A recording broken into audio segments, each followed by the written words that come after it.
smell what The Rock is cooking.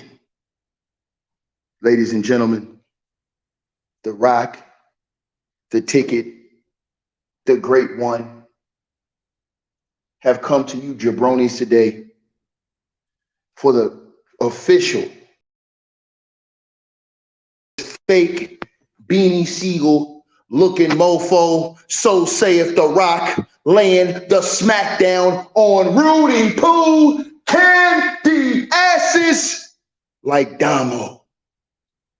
The biggest, and The Rock means biggest jabroni walking down Rodeo Drive.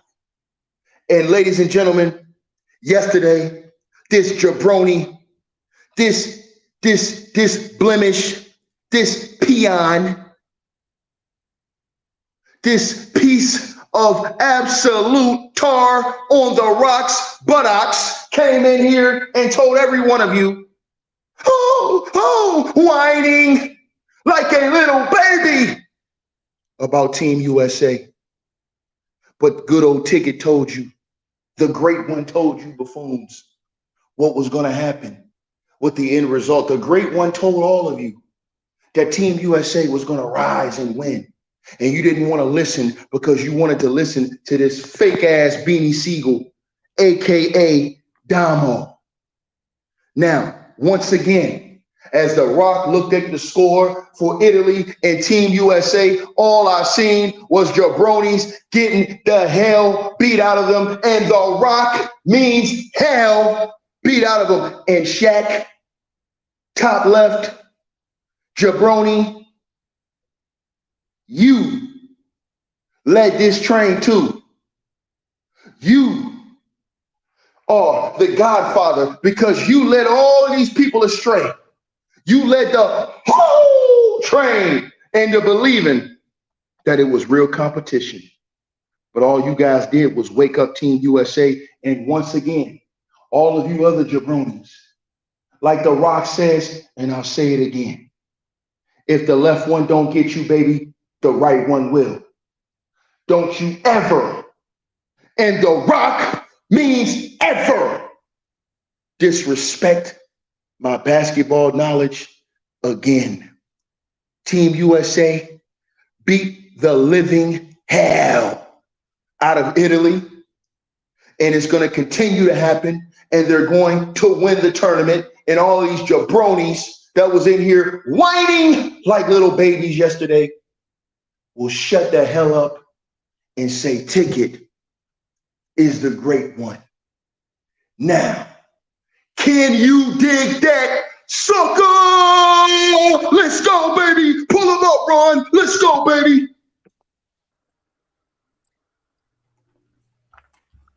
I was entertained. I like the opening monologue, Ticket. I was entertained. Did you see the ass whooping today? Mr. Jalen Carter, did you see it? Hey, man. Did you see it? Did you see it? Absolute pummeling. Did you see it? Did you see the ass Beanie Siegel beside you running his mouth, whining yesterday like a little baby? I'm worried. I'm worried about the bigger center. Hell. And go ahead and eat. That's your favorite thing to do. So saith The Rock. Eat and roll up. But it doesn't matter. Nothing matters. You get paid to move goalposts? Like, is that what you do professionally? Ain't no goalposts getting moved. You moved the goalpost. You got cooked. The goalpost. Did you see the score? Ron can pull up the clip right now. All you said was they will never lose. No team can beat us. You ain't say shit about a tournament. You ain't say shit about tournament play. You ain't say shit about the medal. You just said they won't lose. Nah, no, you were talking about the Nuggets. All right, again, move the goalposts. It's fine. Let me eat my grapes. It's cool. Did you see the score? Will you acknowledge the ass whooping that was put on Italy today? Can you acknowledge you moved the goalposts? Grilltown, did you see the score? Exactly. Like Tupac Shakur said, Grilltown, did you see it? Did you see the ass whooping, Grilltown? It was some slow singing and flower bringing, baby. Did you see it today? Actually, it wasn't. To be honest with you, if Italy could make some shots, then they were up 70 to 30. They were. What the hell are you talking about? It would have been a different game if Italy could make some shots. This is the jabronis that's running around YouTube. They were up almost 40, and this jabroni would tell you if they made some shots to hate. You know some interesting though, Damo? Like, do you ever notice that when somebody just talk loud, they right? It's incredible how when a person just talks loud. Well, so, you was talking quiet and got your ass cooked by Lamont Lane, and I had to come in here and save your ass. You was talking silent, and you got cooked by Lamont Lane, and I had to come in here and clean up that mess for your grill town. So which one do you like? Do you like it soft or do you like it hard? Tell me. Oh my God. This dude is so corny, man. This dude is so corny. Like I'm so corny. But if I leave right now, the viewership will drop immediately. But I'm so corny. Yeah, you are corny. Yeah, you are. Okay, brother. Okay. Hey, guess what? This is what I'm watching today. You're wrong, jabroni. If we're talking about basketball, this is what I watched today, right? I watched Italy have some really good action off the basketball. They had this play that they ran where the weak side 4-man is on the weak side box. He comes across and sets a ball screen. While he's setting the ball screen, you got the 5-man sitting in the paint. The 5-man sitting in the paint. Once he sets that ball screen, the 5-man flashes, pops the ball back to the top guard, and gets a dribble handoff. That's a wide open shot. They were getting action like that on the regular. Italy just couldn't make shots. That was the problem with Italy. They just could not make shots. They were still getting those switches where I'm watching Brunson get switched onto the big guard and him taking him down to the block, which is what Lithuania exploited when they started switching bigs. I didn't hear what you said. What was the final score? Of course. Again, it doesn't matter. Like, we're not talking about anything. The result was that they lost. So it was 163, right? That's fine, Ticket. You're right. No, I'm just asking. It was 163, right?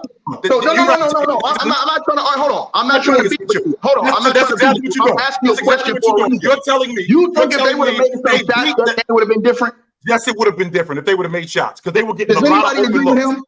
They were getting a lot of open looks. They just couldn't make shots. That was especially early on in the game. They couldn't make shots and they couldn't get stops.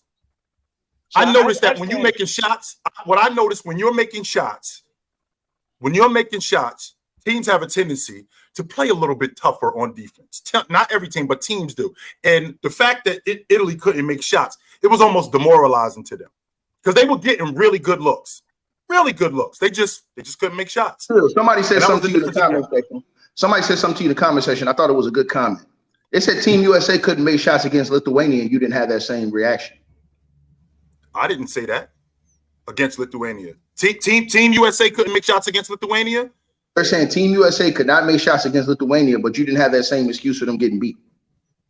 Well, wait a minute. I didn't say, but the main reason was because they got beat on the backboard too, in addition to them not being able to make shots. And just like I said, they couldn't get stops. No, I'm saying that was like a 6-point game, right? It was a 6-point game. Right. Like hold on. So but even though they got beat on the backboards, you don't think that if they would have made shots, they still could have won that game?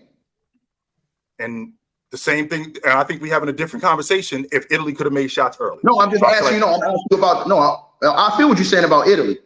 I don't agree with you because I think that even if they'd have made shots, it'd have been a 20-point game, not a 40-point game. Because I just think Team USA was coming out on demon time today. But I was saying to you, what the guy said in the comment section, he said that last game against Lithuania beat USA by like 6 points, and you guys didn't talk about how Team USA was missing shots. Y'all talked about everything else, but now you come in and you say, "Oh, well, it's because Italy was missing shots early." Number one, Team USA wasn't getting the looks that I saw Italy getting. Team USA did not have the action that Italy had off the basketball. They were not getting those quality looks. They had open looks, and they just couldn't convert on them. And in addition to that, they didn't get stops neither. But they had open looks, 100% they did. And if they could have converted on them, I think we're having a different game. For them to get smoked like they did, I mean, I don't really have a. So chill. From what you saw, do you still think that it's a question whether Team USA wins the tournament or not? I already thought that they were going to win the tournament anyway. I don't think. No, I'm saying from what you saw. I'm saying from what you saw in the last couple of games, because you said the last game, the backboards. Today, you were saying that Italy was getting good shots, they wasn't making them. I'm saying, does that cause concern for you for the Team USA going forward in these next couple games? I still think that they got to shore up that rebounding. I still think that they have to do that. That's going to be a problem. But I still think they're going to win the tournament.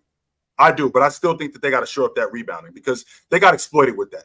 They got exploited. Who was their biggest threat left? Is Lithuania still in the tournament? No, Lithuania got bounced today. So they out. Okay, so Lithuania's out. So it's Canada. It's Canada. If Lithuania is out, I mean that's the team that beat them. It's not Canada. I think they serve Canada. So Lithuania lost to Serbia earlier today, and obviously Team USA smacked Italy. Team USA will play the winner of Germany and Latvia. That's tomorrow, and then Canada, the winner of Canada and Slovenia, will go on to play Serbia. So, hey, Ron, I did want to ask y'all a question because we never talked about that. What's up? What did you guys think about the coach putting his hands on Dennis Schroeder? I didn't like that because I felt like if Schroeder would have hauled off and cold cocked him, or if Schroeder would have pushed the coach, we would be having a different conversation about Schroeder. He'd have been probably banned from international play, and that it probably had a black eye on his career, you know. But the coach puts his hands on this dude, and it's like everybody be quiet. I didn't like that. I don't know if y'all saw that or not. I didn't like that. I wasn't cool. The coach always gets a pass. That's why the coach always gets a pass. You're just supposed to shut up and do what the coach yelling at you. Shut up and do what he said. If the coach is in your face, that's motivation. You're supposed to be that. When in reality, we talking about a grown up here. Like you can't talk to grown ups just any old way. Like, no, but he put his hands on him. He put his hands. That's my point. That's my point. You can't talk to grown ups any old way. That's why Latrell Sprewell put PJ Carlesimo in the chokehold. For that reason right there. Because, yo, you can't talk to people all crazy when you're putting your hands on people. Nah, man, these are adults. That's not the way that works, man. That is not the way that works.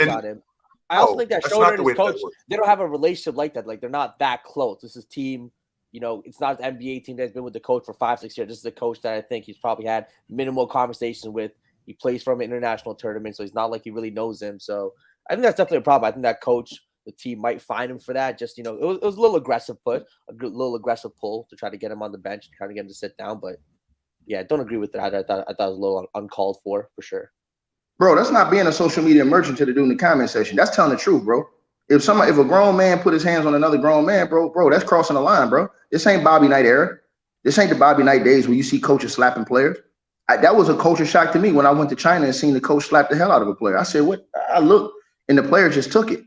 Like, I don't know if Ron know this. Them overseas players be getting did like that a lot sometimes. Mars might know this. Like, I don't know how they do in the UK, but the coaches sometimes abuse the players. Like, they'll slap the players, all kind of stuff. Like, hold on. Now, they won't do it with the import, but I did see that happen here. I've seen the coach get in a fight with an import, and the whole team jumped the import.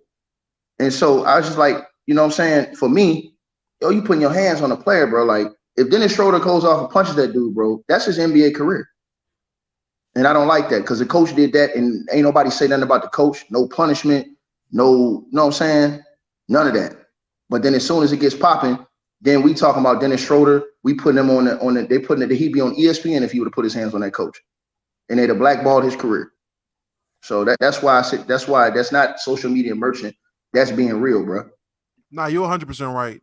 That shit was uncalled for. Like, watching it, going back, there's no justification for that coach to just grab Dennis and try to put him on the bench to draw up some pointless play when you're beating his team by 30. I don't see it. And Dennis' reacted better than 90% of people that I know in that situation. So kudos to Dennis, because a lot of people wouldn't have took it like that. That's crazy. I got a little more respect for Dennis just in his composure and whatnot, because he low-key checked the coach with his reaction. Like, yo, basically just like, what are you doing? We out here trying to win a gold medal and you out here wilding. But yeah, that was crazy. But that ticket, that doesn't just happen on the pro level. Y'all see when it was like a high school coach when he punched one of his kids. Yeah, that's bro. I'm just saying. Yeah, I don't know if Mars like watched the UK league or heard about that, but I've seen that type of stuff going on, especially like in Europe and some countries. Like the coaches, they will abuse the players, bro. Like the local players, they will like put hands on them dudes. I've seen coaches slap players and everything and tell them to shut up, all kind of stuff. Like, damn, I sit in the locker room, you slap the hell out of a player. I'm like, never really seen no stuff like that, like in the States. Like I seen it, you seen it sometimes, but it's rare. It's frowned upon. Overseas, it's like it's normal. You know what I'm saying? Shit, my bad, y'all. First day of school, I had to walk the kids to school real quick, man. No doubt. Like, what's good? What's going on? What we talking about? Dennis Schroeder getting his hands put on by the coach. How'd you feel? Oh, when he grabbed his elbow or something. Yeah, when he tried to sit him on he tried to forcefully put him on the bench. he probably took it a little far, but you could tell Dennis was like purposely trying to ignore him though. You know what I'm saying? Like, bro, come sit your ass down, nigga. What are you doing? But I feel you though. Like, he definitely shouldn't. You know, that's a grown ass man. So anybody touching another grown man, it could go either way. So at the same time, though, it's like Dennis. It's the huddle, brothers. Let's get it on. Yeah, for sure, y'all. Well, let's talk a little bit about the game. Mikal Bridges led the game in scoring with 24 points. If y'all was watching, Mikal got hot for a second. It started going crazy. It was right after.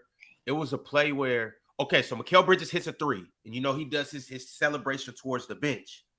And he obviously pointed right at the bench. The players went crazy. They got up. They started yelling at the ref, pointing at him. So Mikal ended up getting teed up.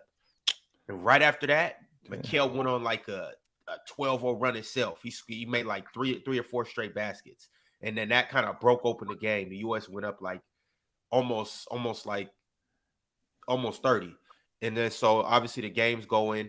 And then, in the second half, my man Tyrese Halliburton got hot too. He ended up hitting 3 straight threes. He finished with 18 points, made 6 threes. Who else?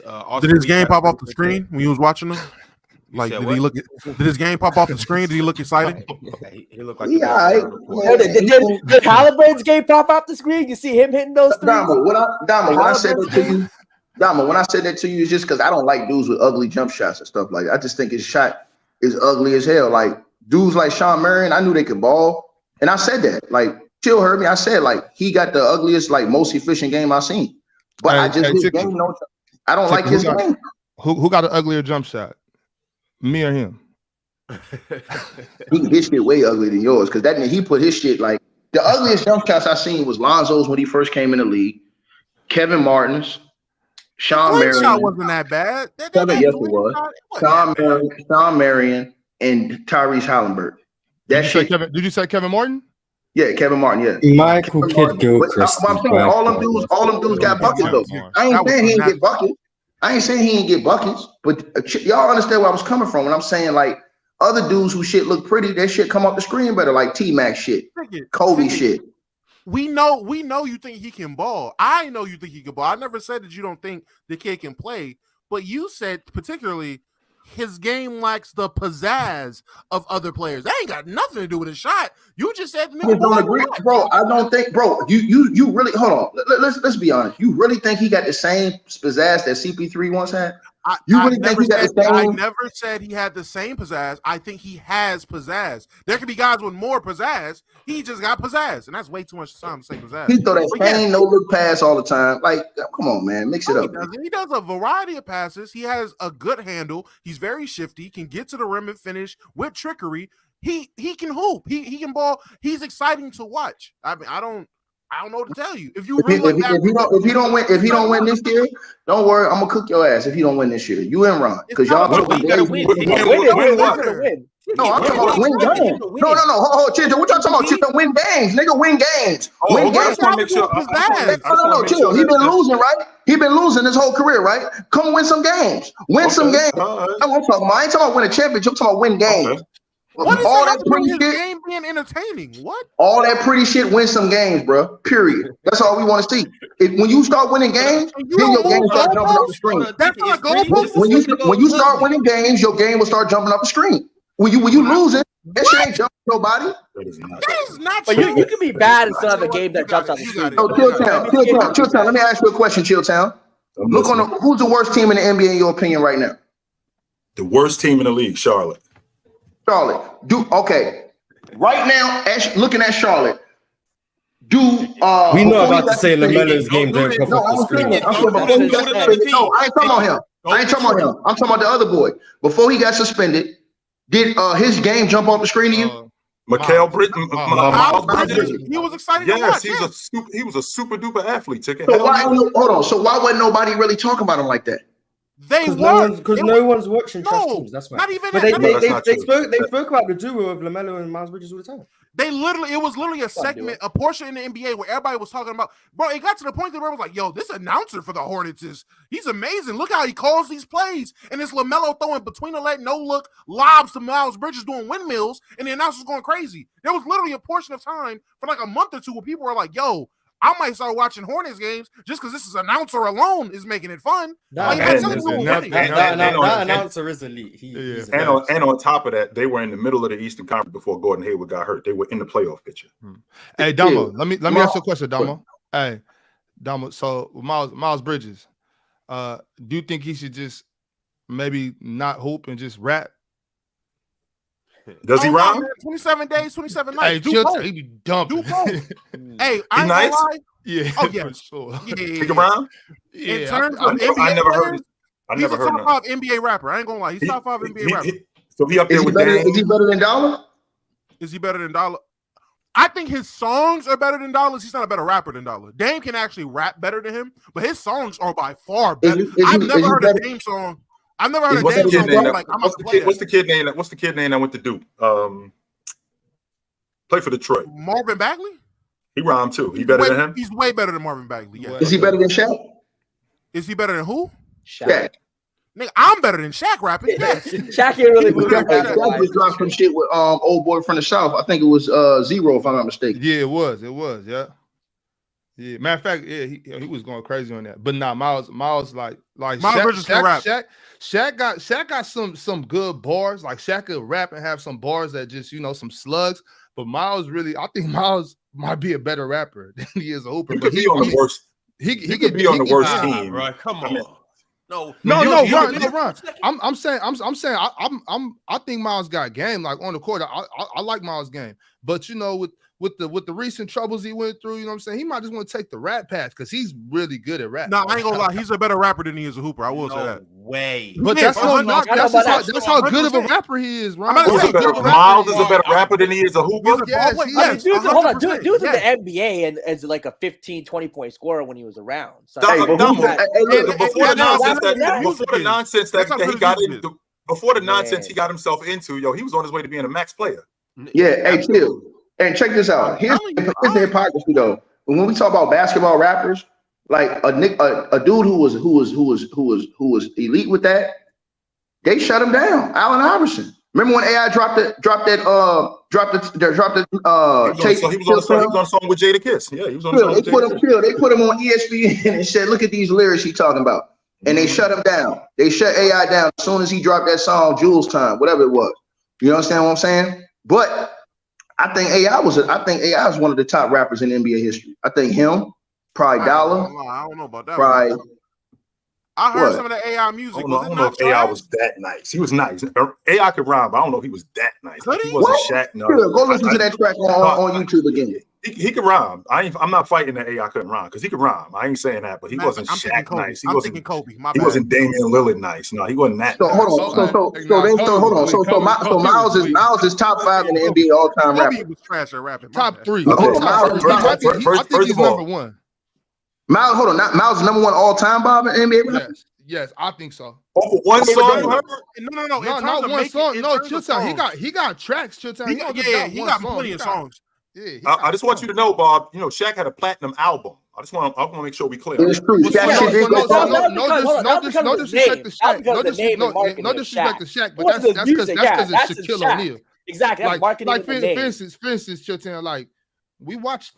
What was it? His second album went gold. Like the movie. I'm talking about the movie. We watched. We watched that movie, and the movie was not good. But I mean, he's a terrible actor. He's a terrible actor. But yeah, I was Shazam wasn't very good. Anything Shaq drops, music, movie, whatever, I'm gonna tune in because it's Shaq, and you never know what you're gonna get. Like Shaq is a very talented person, so it's like, well, you never know what you're gonna get from Shaq. But as far as rap goes, wordplay, lyric, content, he's not messing with Miles though.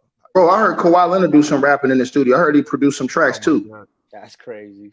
No, I think he did produce Miles Bridges. What album was that? It was a project that he co-produced.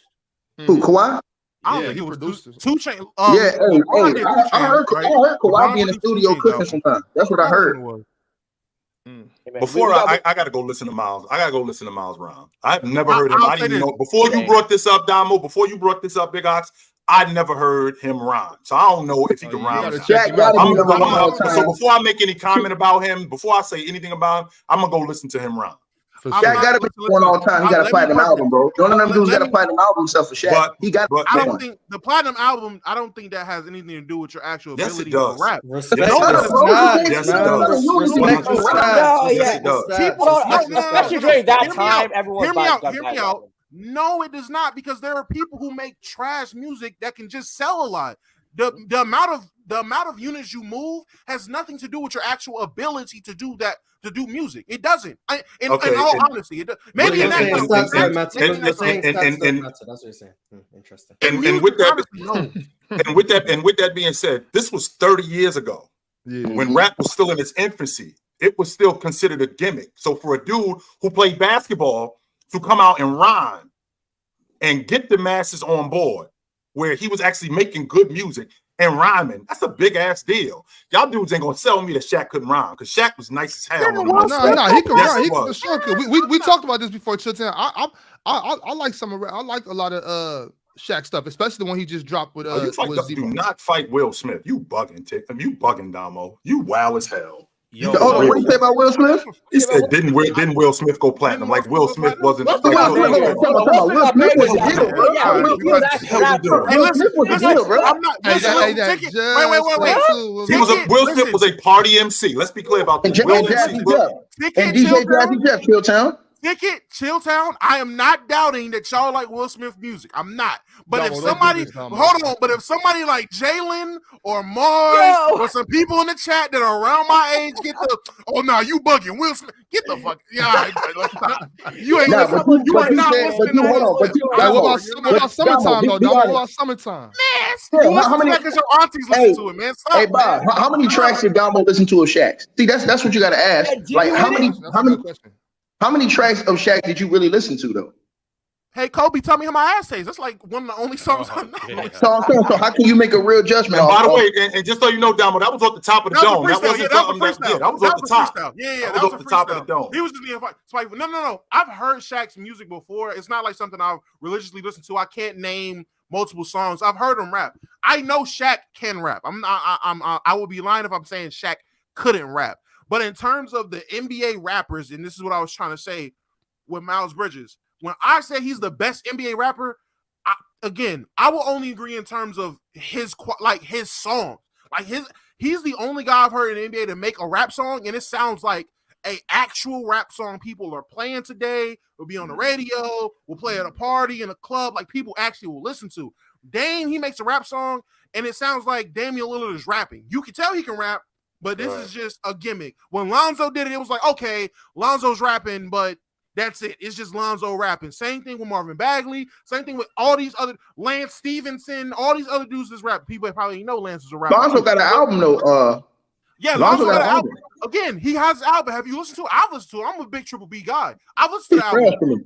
It's nothing you're going to replay. It's not trash. It's like, okay, you can rap, but that's it. It's just like you can rap. When Miles Bridges raps, it's like, oh no, I'm putting this on my playlist. 27 days, 27 nights. I'm putting this on my playlist. Like this is good. Like this is. So that's the one. 27 days, 27 nights. Oh yes. I'm gonna go listen. When I leave you, that's what got him in trouble. Hey, that's what got him in trouble. I ain't gonna lie. That song, I want to say he had a part in there.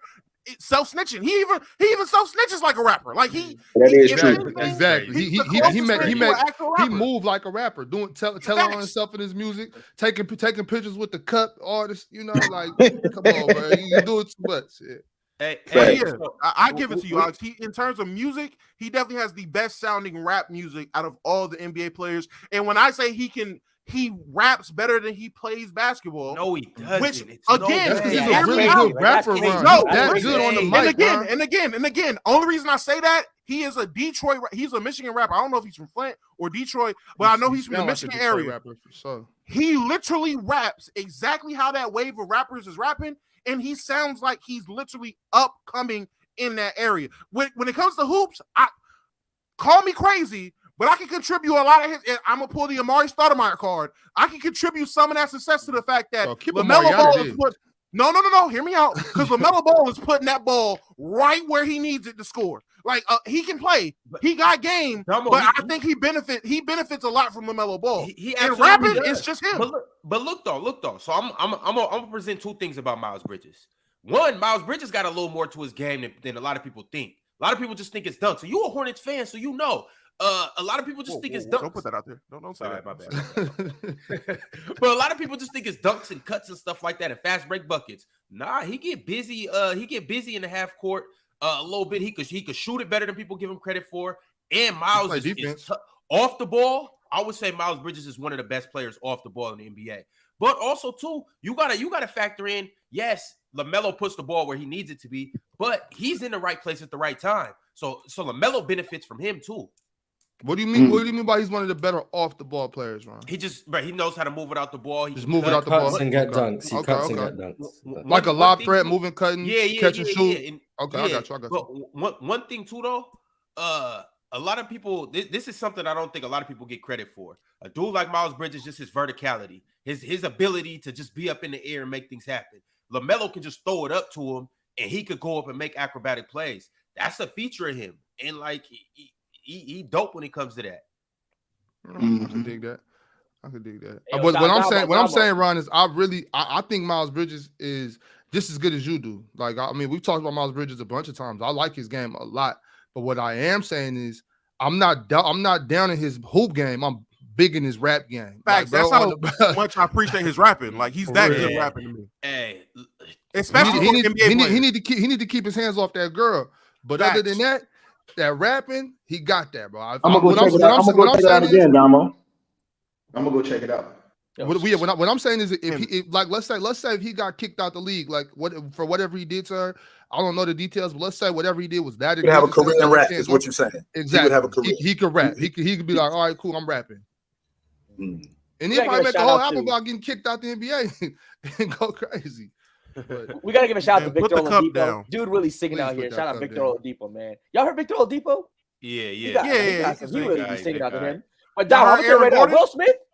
Yeah, Aaron, I heard a little bit of him too. He's like, he can actually do his thing too. But I'll tell you now, Will Smith, Get Jiggy With It is clearing a lot. It's clearing most of Lil Uzi Vert's songs. It's clearing most of Lil Baby songs. Welcome to Miami. First of all, if you ever come out your mouth and disrespect Lil Uzi Vert by saying "Get Jiggy With It" is better than anything you give me a Lil Uzi Vert song that's better than "Get Jiggy With It." Ain't no way. Lil Uzi Vert. I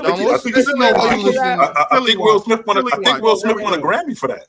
He was either nominated or he won a Grammy for that. I know Lil that whole album. Respect the accolades. Respect the accolades, man. Respect the accolades. Change my opinion on "Get Jiggy With It." I'm sorry. What was that album though? Talking bad on him. It was in 90. Whatever album he dropped in 99. The Millennium album, right? Wasn't it like Millennium? Whatever he dropped in 99. That was Getting Jiggy With It. That was on the same album with Welcome to Miami. Well, my mom bought me that album. I remember she bought me that CD, but that shit went crazy. Mars and I are on the opposite end of the spectrum when we talk about accolades, because the exact opposite reason why Mars doesn't respect accolades as much is the exact reason why I do, because I think about the other dudes that you're going up against in order to achieve this. This is not something that way, we just handing out the league MVP or we handing out the defensive player of the year. Like, I'm going up against quality dudes in order to win this. Does that mean that these dudes, when I win it, I'm superior to them? No, I'm just edging them out. That means that these dudes that I'm edging out, they awesome too. That's why I care about accolades. I don't just discount accolades like, well, this guy isn't, just because he won it, this guy isn't worthy of it. Because yes, he was. 100% he was. Dave Robinson was the defensive player of the year. Hakeem Olajuwon was very much worthy of being the defensive player of the year. That's why I care about when a guy wins it like that.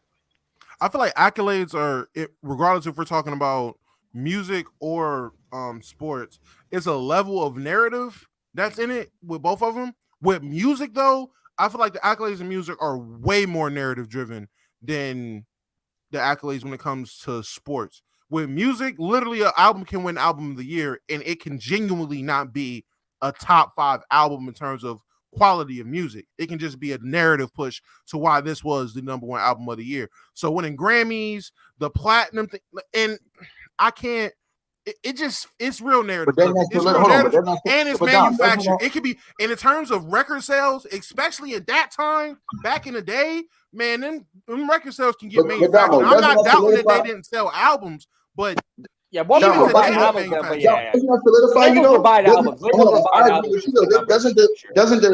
doesn't the award solidify you though? Like, wait, are we talking about music or for? Like you said, like about music or like, I'm talking about for music and sports. Like, for example, when you talk about an artist, when he say, even if he don't win a Grammy, they say Grammy nominated. Guys just get a lot of credit for that shit. So in sports, the reason why I feel like what Chill said was right about the accolades is because it may be a dude that should have won an accolade. We may be looking at a dude who should have been first, second, or third team All NBA, but he don't get to walk around with that Grammy nominated award. He don't get to walk around with that honorable mention award. He got to sit out. So the dudes who actually win the awards, you got to give them their props because they actually got those awards. So like I said, I do think that the awards in the NBA mean a lot, and it does shape like how you look at players' careers. Like because if guys don't have those MVPs, if guys don't have those defensive player of the year awards, if Ben Wallace don't get those defensive player of the year awards, if Dwight doesn't, they're not in the Hall of Fame, bro. Those awards are y'all always say Paul George was top 3 in the MVP race that year, and he was in contention for the defensive player of the year. And to your point, Damon, you talked about the album of the year. Well, wouldn't that be in conjunction with the league MVP? Like, the best player wins the league MVP. So sometimes the album of the year is the best album. You think, this is the best album. But sometimes the album of the year is like, I don't know, this dude probably should have won it. I think this album was better. Well, the same logic goes for when you win in the league MVP or when you win in the defensive player of the year. And to Ticket's point, like, Scottie Pippen ain't walking around, third nominated defensive player of the year. Tim Duncan is not walking around with the tag on him, finished second in defensive player of the year. That's not what he's got. All that's going on with him is he didn't win the defensive player of the year. That's it. I feel like certain awards definitely matter more than others. MVP, defensive player of the year, accolades like that, cool. But every award definitely shouldn't be held the same or weighed the same or even matter. I've heard arguments and conversation when people are judging players, and we start bringing up All-Star Game MVPs. I promise you that don't matter. Like, All-Star MVP being held in the conversation when we're debating two players is the most craziest stuff I've ever heard in my life. You think that's bad, Damo? Watch what happens when the in-season tournament MVP starts to get into the conversation. How you gonna feel about that? Because that's gonna be a topic of conversation depending on who wins it will depend on my narrative push. Because that's gonna be in the conversation. If LaMelo Ball got one, if LaMelo Ball got a mid-season tourney MVP, hey, my guy LaMelo, rookie of the year, first team All Rookie, All-Star, mid-season tourney MVP. Get out of here, 2020 draft. He clears. I'm telling you, I'm pushing the narrative. But if somebody like Rudy Gobert wins it, this don't mean nothing. It's literally worse. It means less than the All-Star Game MVP at that point. Hey, but chill though. Let's do say the midseason tournament. For instance, LaMelo Ball leads the Hornets to win it, and he gets the tournament MVP. You don't think in a higher regard of him? That's not impressive to you? No, that's not impressive. So if LaMelo leads the Hornets to win the midseason tournament, you're not impressed by that? No, I'm not. And they knock off 2 or 3 good teams. Right. Because so the difference between them winning the midseason tournament is them in December going on a 4 or 5 game win streak, and they end up beating those same teams. All you're doing now is just giving them a trophy for. What if it's good basketball, Joe? What if the midseason tourney, like all jokes aside, like in general, what if it's some good basketball? LaMelo's out there legit averaging 35. 12 and 8, going crazy, like playing some of the best basketball you've ever seen him play. You're not gonna 8. God damn. You're not gonna look at it and be like, nah, that was something. I get it. If guys are going out there averaging 20 and winning it, all right, cool, it don't mean nothing. But if guys are playing unbelievable basketball, you're not gonna give it a little bit of validity. Well, the question is with him playing at that level, and then we get to January and we get to February, and at 35 for that week that he was playing, let's say that it's 35, 11, and 7. And he ends up winning the midseason MVP, right? Midseason tournament MVP. And then from January or February until the playoffs, that 35 drops to 20 and 7. I mean, do I still need to look at him like that? Do I still need to talk about him like that? I mean, because that's really who he is. I would still talk about them I would still talk about that 5-game stretch in December personally, but that's just right. Of if course, he carries it on to the playoffs. Again, I'm not really sure about this, but the midseason tournament has always been a money grab, and it's something to boost ratings, and it's to push what Damo just got finished talking about, a false narrative. A team like the Charlotte Hornets, who at the end of last season was at the bottom of the East. So we get to December. I don't know. They in the middle of the Eastern Conference. With them being in the middle of the Eastern Conference, LaMelo Ball is playing great. He ends up winning the tournament MVP. You know what's next? What's next is maybe he can win the league MVP. Maybe we can make the All-Star team.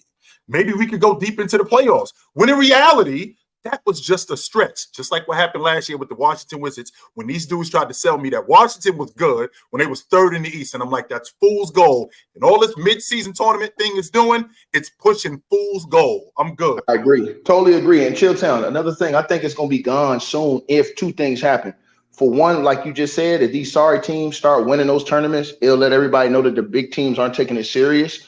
And so people will get disinterested. And secondly, if the big dogs play and start getting hurt during the in-season tournament, I think that's two things that will shut that tournament down quick. Yeah. Like if the big dogs start getting hurt during that tournament, trying to go all out for the tournament, and they get hurt, get big injuries, and lose guys, I think that will hurt it. And the other thing that I just said. So I agree. I agree on that.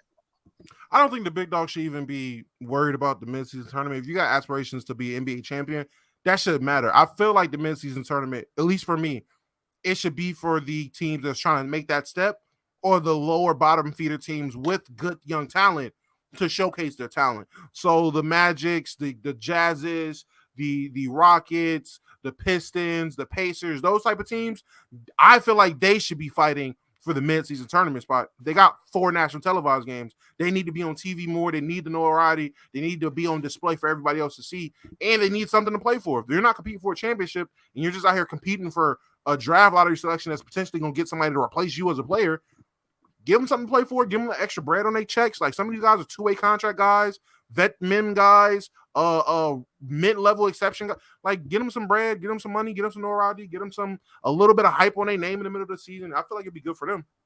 I agree with Chilltown says. I think it's just simply, like I said, money grabbing a ratings thing. I think the tournament, if it has big ratings, it'll stay. If it has bad ratings, they'll get rid of it and probably think of something else. But back to the accolades thing. I think the accolades thing, I think it just depends on how much we value the accolades and how much would it really matter if we're really watching them. So let's say in music, when Kendrick lost to what are those two guys the 2 white guys that made that rap album, and he lost to Macklemore. He lost to Macklemore. Everyone who listened to those albums realized that Kendrick had the best rap album. Everyone knew he had the best rap album of the year, except for the voters of the Jalen, before you go any further, I want you to keep going. Is it ridiculous to say Macklemore was hotter than fish grease during that time? He was. That was his run. Like a rapper. That was his run. That song. Okay, I just want to make sure. Yeah, he had a song that was. And he wasn't garbage neither. Like he wasn't Vanilla Ice. Yeah, he wasn't garbage. He was not Vanilla Ice, Damo. No, he was not. I'm around. Chill. He could rhyme. He was not. When he said when I was in the 3rd grade, I thought that I was gay. I'm not gonna lie to you. I didn't see the potential. I didn't see the flame. We got plenty of rappers who say stuff. Hey, demographic of people. Step you're skating on thin ice, Damo. Be easy, man. We got plenty of rappers though. I don't mean to cut you off, Jalen, but we got plenty of rappers who said rhymes where we like, come on, man, step your rap game up. That was corny. Even the best ones. It's not like everything that can come out of Lil Wayne mouth. You like, yo, that's fire. No, it ain't. I mean, we all heard what Big said. Something. We've said something where you like.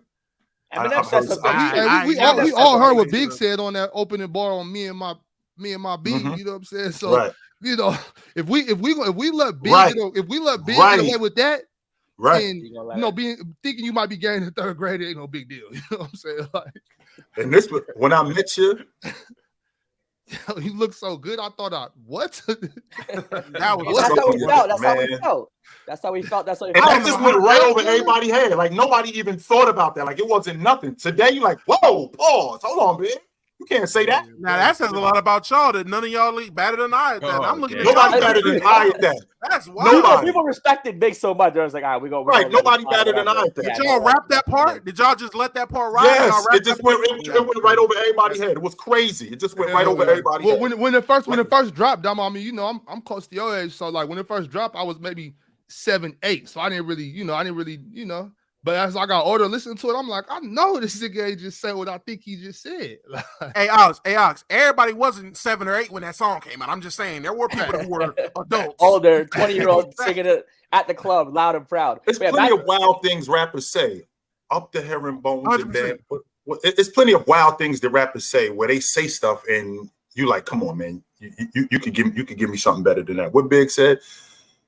And I'm robbing bitches too. Up the herringbones and bamboos. I wouldn't give up if you're pregnant. Give me the baby rings and the number one mom pendant. What? Hold on, bro. Niggas like Shaquille. Hold on, man. I don't know if you can say that. I don't know if you can say that. That's real wild right there. Yeah, that whole what's beef track. I don't know if you can say that right there. That's a little bit much.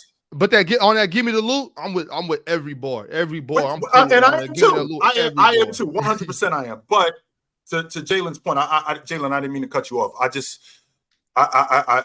wanted to mention that there's plenty of rappers who they beat out other rappers. Macklemore is not better than Kendrick. I'm not gonna fight that. But he was hotter than fish grease during that time. So he was. But that goes to the narrative point where that narrative in his kind of hot streak, him having a #1 song, was going to push him to win that album over Kendrick, who clearly had the best body of work. Similar to that in the NBA. It's just like when somebody who's a better player gets overlooked for an accolade. And in terms of accolades, I think Nash. Okay, let's say Kobe and Steve Nash, right? That kind of push. I think everyone realized Kobe was a better player, but Nash's value, what he brought to the team, things of that nature, maybe a little bit of a media narrative push. This year with Joel Embiid and Jokic, the media narrative push that will sway things. And in terms of the accolades, I think Lowe a couple days ago on Open Gym made a really good point to use DeAndre Jordan as the metric. So DeAndre Jordan winning those All NBA teams was that a product of him being great, which he was a good player, but it was also a product of a very weak era of centers versus a guy like Patrick Ewing. You know this, Joe. He didn't get some of that recognition because he was going against David Robinson. He was going against Hakeem Olajuwon. Right. He was going against Mark Eaton. Yeah, Mark Eaton. Like a lot of other tough centers, right? So Shaq, Lonzo Mourning, exactly. Right. So if you just look at the accolades, the group of people said, okay, DeAndre Jordan has what I think 2 first team or 3 All NBAs total, whatever the case is, and they might see another center similar to our Patrick Ewing, who might not have as many first team All NBAs because of the competition, and what they'll be like, wait, is DeAndre Jordan the same caliber of player as Patrick Ewing? If you just look at the accolades, but if you watch it, they're completely in 2 different spectrums of players, right? One's all-time great, DeAndre Jordan, good NBA player in his prime, but not at that caliber. So in terms of accolades, how much we value it and how much we correlate that to a player's individual greatness is the question, right? Not that it matters or not. It's definitely impressive. Somebody who's 15-time All-NBA is a great NBA player, regardless of that, right? Absolutely. No matter what. Yeah. 15-time All-NBA, you're going to be a Hall of Fame caliber, all-time great type of player. But again, there's just situations where you can have a couple seasons where guys who are on those teams in a historical context don't deserve it because of the weak era. The problem with the accolade, the problem where it gets screwed, even though it's an anomaly, where it gets skewed with the accolades is that the best player does win it sometime. And that's the standard. So, for example, when the league MVP is the best player in the league, well, that's what it is sometimes. But then sometimes the best player in the league doesn't win it. And he's held in the same regard as the guy who won it, who was the league MVP, who was the best player in the league. Prime example, the guy who Mars hates, number 32 in Utah. He was never the best player in the league. He was in the conversation for a minute. But the fact that the best player in the league did win it right before him, well, now we got to start having a conversation about him like that. Like, wait a minute, he isn't the best player in the league. Same thing with the defensive player of the year. A prime example I would give Mars, is the kid that plays in Memphis. I'm sorry if I'm blanking, but the kid that plays in Memphis, Jaren Jackson Jr. Jaren Jackson, yeah. Mars, I take when you're a front court defensive player of the year, when we talk about you, we're talking about you like we talk about the all-time great front court defensive players of the year. Ben Wallace, Dwight Howard, Hakeem Olajuwon, David Robinson. We're talking about you like that. So when a guy like Jaren Jackson, who doesn't rebound nearly as much as I would like him to, I don't want to have to talk about him like I talk about these dudes. He's in the same category, I think, with guys like Tyson Chandler, Marcus Camby, Mark Gasol, guys like that, where I think it was an anomaly. It's not something that's going to be talked about moving forward. I'm not going to be talking about him like I talk about Rudy Gobert or like I talk about Ben Wallace or I talk about David Robinson. I'm not going to talk about those guys like that, because when you're an all-time great front court defensive player, one of your main attributes is you rebound the basketball. As much as you guys don't really dig Rudy Gobert won the Defensive Player of the Year 3 times in 6 years. In them 6 years, he averaged 14 boards a game. Dwight Howard averaged 14 rebounds a game of those 4 years when he was winning Defensive Player of the Year. David Robinson, he was averaging 12 rebounds. This guy, Jaren Jackson, he barely averages 7 rebounds. So we're talking almost double the rebound total. So the fact that you don't rebound nearly as much, I got a problem with that. Hear that? All right, fellas, let's go ahead and dive into some of these super chats. Man, how's everybody feeling today? We're in the house. Let's do it. Lil Uzi got a lot of fans in the chat. Lil Uzi ain't moving. Yeah. That's the other thing too, Damo. I know I'm a little bit older. That's the other thing too, Damo. I know I'm a little bit older, Damo, but I have a difficult time. Like when I was coming up, like an MC name mattered. So when I hear a dude named Lil Uzi, I'm like, damn, should I be listening to Lil Uzi? As opposed to Keith Murray, right? He's a mumble rapper. He's a mumble rapper. He's not a mumble rapper. Yo, Jalen. I'm about to get mad. I'm about to get mad. Is he garbage, Jalen? Yes or no? Is he trash? Terrible. He's trash. He's trash. What? So trash. Jalen calling him a mumble rapper is too much credit. Facts. So Lil Uzi is garbage. Is what you're telling me. Trash. Damo, is he garbage? Yes or no, Damo? He's absolutely not garbage. He's not garbage. I'm not gonna sit here and try to compare him to rappers of yesteryear that clearly is just a different genre of rap. He's in a different genre of rap. If you don't like it, that's fine. But he's definitely not for everybody. He's not for the conventional rap fan. He's one of the young kid guys. It's fine. Definitely a young kid guy. I'm in the tweener age of the kid that grew up listening to the old school rap, but literally I grew up when Soulja Boy came out and changed the rap game in terms of we dictated what we listened to. We can search all the artists we wanted and change the genres of rap. So I got the best of both worlds. I can understand the little Uzis and the young boys and what that lane is. We like the same age. No. You're actually 30. You're actually 30. I'm not. I'm not. But Damo, you like 27? A couple years. 27. I'm 26. I'm 26. Oh, shit. You okay? You younger than I thought you was, Damo. Okay, I got you. Younger than I thought you was, no doubt. Okay. But hey, angsty, not exactly. Get the angsty boys in the building. Stop it. But nah, Lil Uzi, y'all about to get me rapping Silly Watch lyrics in a second. People can call my trash. This is crazy, bro.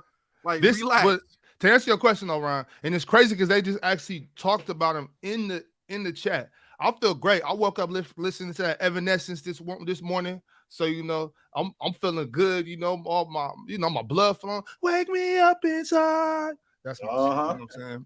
We go. I'm listening to some more rock music for the rest of the day. Definitely no Uzi Vert. I had a little bit of Backstreet Boys going on today. Shout out to Backstreet Boys, man. Oh, Jalen, God damn. The Backstreet Boys? Tell me why. What? Y'all banging. Get him to hell, Ron. Backstreet, but what? If y'all not starting, if y'all not starting your mornings listening to Raw Wave, bro, I don't know to tell you. If Raw Wave ain't how you start your mornings, it don't matter, man. Y'all listen to Raw Wave. What now? Raw, listen. Don't get me started on Raw. Oh my God, Roderick, man. Raw go crazy. He's crying. All right, y'all. We about to get to some hoop. PC music is over. Y'all just got a sneak peek, a glimpse of that. Insane. We'll get to that. Hey, we'll get to that in the future, y'all. PC music coming back soon, very soon. But Eli the Misfit kicked off the episode. He said, and that's the bottom line, because Ticket says so. Ticket.fans out here. Rookie in the Violet Hour said, LOL, the worst promo I heard. And I heard 2017 Roman. King James said, JT and Brown, that is Jaylen Brown, will be what PG and Kawhi is now, quote unquote, if guys. No, that's not true at all, because they actually been further. So, in fact, they are what Kawhi Leonard and Paul George were supposed to be. These dudes is doing what they were supposed to be doing with the Clippers, taking them to the NBA Finals, making deep runs in the playoffs, being up for league MVP and things like that. They were supposed to be doing that, and they're not doing any of that. Hey, is that wild? That very underwhelming. In their few years in the league, that Jason Tatum and Jaylen Brown have, I guess, done more as a duo than Paul George and Kawhi. Hence the term, Ron, as a duo. Let's not talk about. We're not talking about individual player. I'm not talking about Jaylen Brown and Paul George as an individual player. I'm talking about Jason Tatum and Jaylen Brown both as a duo, and Kawhi Leonard and Paul George when they linked up as a duo. Jaylen Brown and Kawhi Leonard and Jaylen Brown and Jason Tatum are what Kawhi Leonard and Paul George were supposed to be. I would say, Ron, if Kawhi and Paul George benefited from playing in the weak East, they would have done just as much. I mean, they weren't healthy though. I just think you have to put in context their health and how many games they haven't even played together. Even being unhealthy. We clear last year. Three of the best records in the NBA were in the Eastern Conference last year. The 3 best records in the NBA was in the Eastern Conference last year. A ton of low management on the West last year. Even if it was a ton of low management, all I know is 3 of the 4 best records in the NBA was in the Eastern Conference. That's what I do know for a fact. And none of those teams in the East were in the finals. So it was the playing team. So I don't think the Clippers, even if healthy, beat like a Milwaukee or even a Sixers team. The Sixers, Jalen, healthy Kawhi Leonard and Paul George trash the Sixers. That's that you bring out the brooms for that. Bring out the brooms for that. Trash the Sixers. I don't know about the brooms. That might be the most lopsided finals I've ever seen. The Clippers versus Sixers? You think no? Clippers versus Sixers. The Clippers trash. They're gonna struggle guarding Joel Embiid. You're gonna put Zubac. I'm about to say, hey, don't talk crazy about Zubac. Zubac is a top 10 player all time for the Clippers in terms of win shares. So he's a top 10 Clipper all time. Y'all gonna make Duke pull up, especially Chilltown. Y'all gonna make Mook pull up. I hope he do pull up for this one. Mook gonna pull up. If they healthy, I mean, come on. Mook gonna pull up. Hey. After y'all said what y'all said about Jaylen Brown and what you calling them, Mook gonna pull up, go crazy. Ticket. We about to start talking about the Clippers magically. We all gonna pop off the screen. We gonna get moved out the screen. Mookie about to lead the Clipper revolution, man. They about to have a new Clipper show just for Mookie.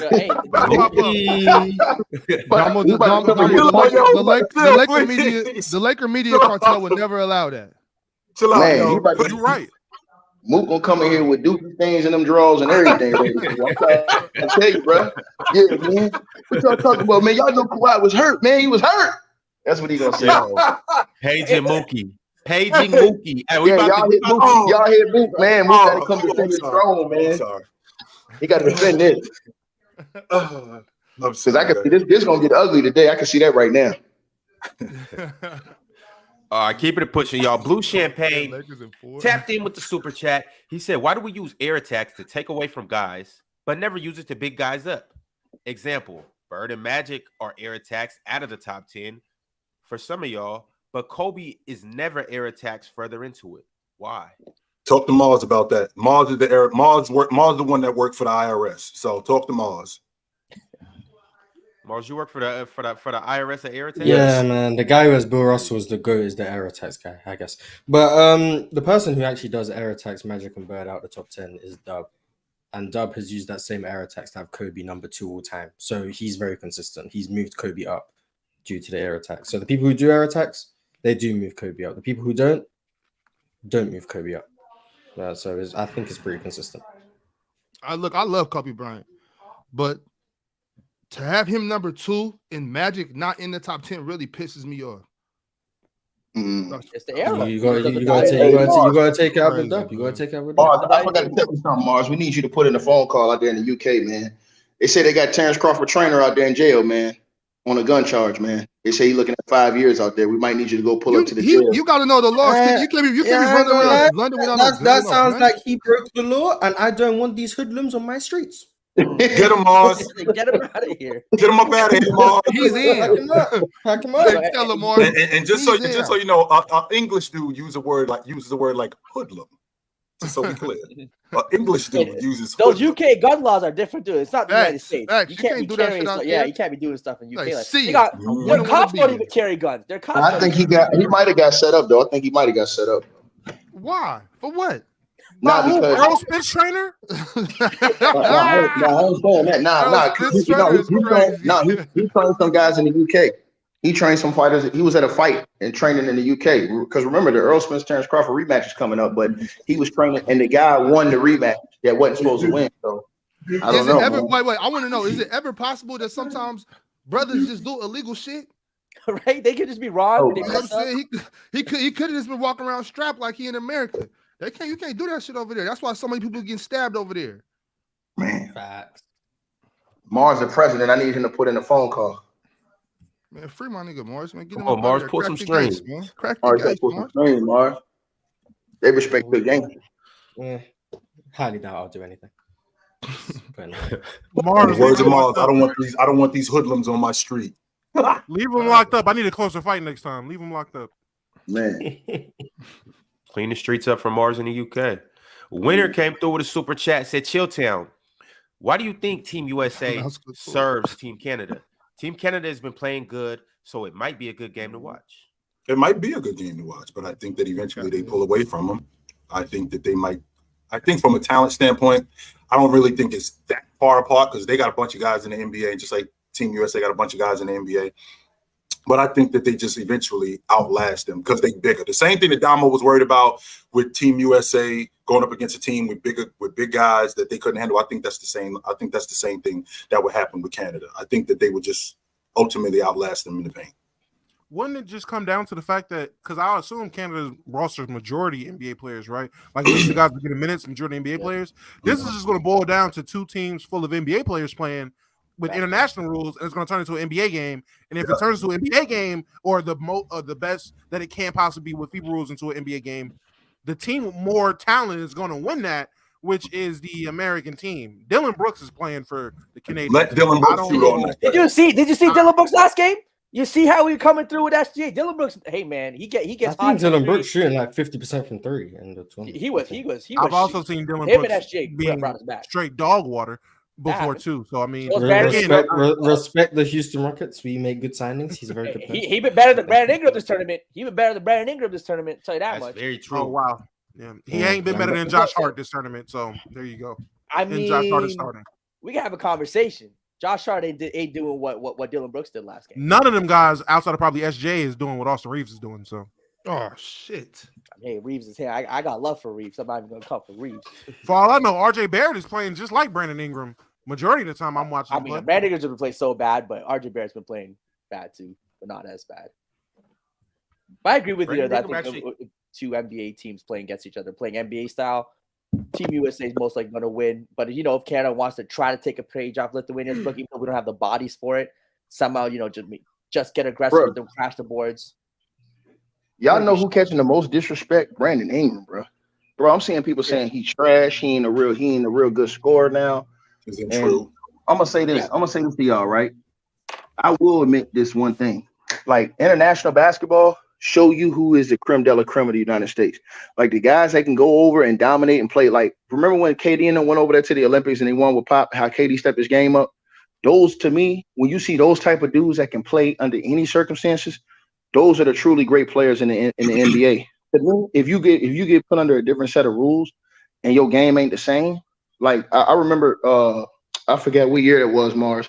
They changed the rules where they stopped calling all those crazy fouls. And only Steph Curry was still getting buckets. It was like James Harden couldn't get buckets no more. Trae Young couldn't get buckets. All these dudes started crying. It was crazy. I was like, yo, this is crazy. Like, as soon as the refs changed the game a little bit, them dudes was barely trying to average 22 points. And they was crying about not getting calls and stuff. The only dude that was still out there getting buckets was Steph Curry. I was like, damn. So when I look at it, I'm thinking to myself, like, is Brandon Ingram really as good as everybody's saying he is now? Is he really getting exposed on the worldwide level? Are these dudes, like, some of these guys really getting exposed for not being as great as we think they are? I want to hear from everybody how they feel about Brandon Ingram. Obviously, he hasn't performed up to the level that we would expect him to. I know a lot of people going into this thought he was the best player on the team or had the potential to, perform the best on the world stage. He started off the tournament starting, and now he's coming off the bench behind Josh Hart. I think he possibly had his best game so far today. He had 8 points, 4 rebounds. He played 16 minutes, went 3 for 5 from the field. 1 for 2 from 3. But how are we feeling about Brandon Ingram? Are we all thinking different about him? Jayla, you go ahead and kick us off. Yeah, I think I'll say to this kind of counter take his point is with the international thing is it's still a small sample size. Like he's just going through a bad shooting stretch, going through a bad stretch that happens. We've seen Brandon Ingram play hundreds of games in the NBA. We know the type of player he is. I just think in this spot, again, such a short sample. There's a team that's put together. They don't get to, kind of gel. I'm not going to judge a player based on what he does in FIBA or the Olympics when I have hundreds of games to look at in the NBA level. Right. So yes, is the game different? Are there some players whose games just won't adapt to the international game versus the NBA game? Sure. Do I think Brandon Ingram falls in that category? No, I do think he can be a fine shooter. He has good length, has good size. I think the international game he can be fine. He's going through a poor stretch. So I'm not going to make any big assumption about his game because we know who these players are. But for the most part, can a guy use the FIBA as a launching pad? Maybe, yeah, a guy like Austria who's playing, a good playoff run, now playing good. Can he do that in NBA for a full season now? Sure, but I think we also have NBA video to say he could do that. So I'm not going to judge these players too much off any FIBA stuff. He's going through a bad stretch, bad player. He's still an all-star caliber player. How you feeling, Mars? Just alter your perception of him. No, international basketball doesn't change my perception of NBA players because the NBA game isn't played like international basketball. It's like judging. I'll do a football comparison because that's the easiest way I could do it. It's like judging a professional footballer by their ability to play five-a-side. It's a different game. You play completely differently, different rule set. The ball's different, so it's just a different game. So no, I still think Brandon Ingram is an all-star caliber NBA player. I still think he's going to be probably the Pelicans' best player this season. And I still think he's one of the best scorers in the NBA. So none of this is moving me. If he was averaging 25, it wouldn't change my perception of him as an NBA player. So I'm consistent with it both ways. Mars, I didn't know that you had Brandon Ingram was one of the best scorers in the NBA. I didn't know that. Yeah, me neither. Well, when I say one, it's not like I have, he's top 5 or top 10. But when I think premier scorers in the league, Brandon Ingram is one of the names that come to mind. So I don't have like a specific. But Mars, let me ask you a question. But he's elite. Yes. I want to ask you a question about that, Mars, because you said something. So you said that it really doesn't matter. Shouldn't it matter though? Yeah. Like if you're a basketball player, shouldn't your game be able to travel? Even if the rules change a little bit, shouldn't you be able to at least, I ain't saying put up the same numbers in the NBA because the game is more wide open, but shouldn't you not look as this bad as some guys look? Like I've always said this, like I've always said that I feel like Draymond Green looks the way he looked because he played in the NBA in a certain system. But I feel like if he went overseas and played in EuroLeague, he'd be cutting after 1 month and be sent home. He wouldn't have a job. We would never hear from him because his game wouldn't be able to translate. You know what I'm saying? My whole thing is this: shouldn't your game be able to, like, for example, we never thought about that about the great ones like Kobe. We never thought about that about the great ones like Mike, the great ones like none of the when those guys went overseas, their games traveled. Like their game traveled. 100% would take on this too. I'm just like, yo, if you go to Mars, if you put in a different circumstance outside of your comfort zone, like I always watch dudes, I can see the most gangster dude. I'm gonna give you an example. I see the most gangster dude, and Ron probably understand this too, right? Most thugged out gangster dude in his own hood. But as soon as you take him out of his environment and put him overseas in different environment, the dude crying, want to go home after 1 week. I don't respect that. I want to see guys who's able to survive under all these circumstances. So to me, the rim is still 10 feet tall. The basketball is still a basketball. You understand what I'm saying? And both teams are playing under the same type of rules. The international players, when they coming over to the States now, they're dominating under our rules. The top guys, that's true. They're winning MVPs and dominating under our rules. So shouldn't we be able to return the favor and go dominate under their rules too? Yeah, I think there's a difference between an NBA player and a basketball player. I think someone can be a better basketball player than someone, and then someone can be a better NBA player than someone. I think Draymond Green is a great NBA player. As a basketball player, I think there's probably a lot of people who you put them in the park, they're better than Draymond Green. You put them overseas, they're better than Draymond Green. You put them in different scenarios, they're better than Draymond Green. Because I don't want to get too bored and stop on you guys. There's a difference between a hooper and a hooper. Like, you can tell the difference between someone who can play basketball any situation, any day, get out of bed, they're just going to be great at basketball. And then there's someone who's more system-oriented or someone who needs everything to be in their favor for them to give you the most impact. That's kind of what Brandon Ingram looked like. Yeah, and I'm not saying Brandon Ingram isn't a good basketball player. I'm saying I think he's more catered to the NBA. Now, if you want to say that lessens him as a basketball player, I'm not going to fight too much on that. But as an NBA player, nothing internationally changes my perspective of him as an NBA player. And when I talk about all these guys on the show, I'm only talking about them as NBA basketball players because that's the league they play in. But I do agree that, for example, someone in the chat said Michael Beasley. Michael Beasley is just a basketball player. Anywhere you put him, he's going to get busy. You wake him up at 7 a.m., tell him to go to the gym. Michael Beasley's going to cook. You put him in the NBA system, he doesn't provide maybe the same level as Draymond Green. But as a basketball player, most people would say Michael Beasley is a better basketball player than Draymond Green. I think that's the best way I could just, I guess, visualize it. That's what I'm trying to get. I get where you're coming from now. At first, I didn't understand because what you said when you explained the NBA player, I understand now. Because I just always felt like that. I always felt like if your game, like if we looked at the we looked at the top players, those dudes gonna dominate everywhere, bro. Like if you when you put Shaq overseas, he gonna dominate.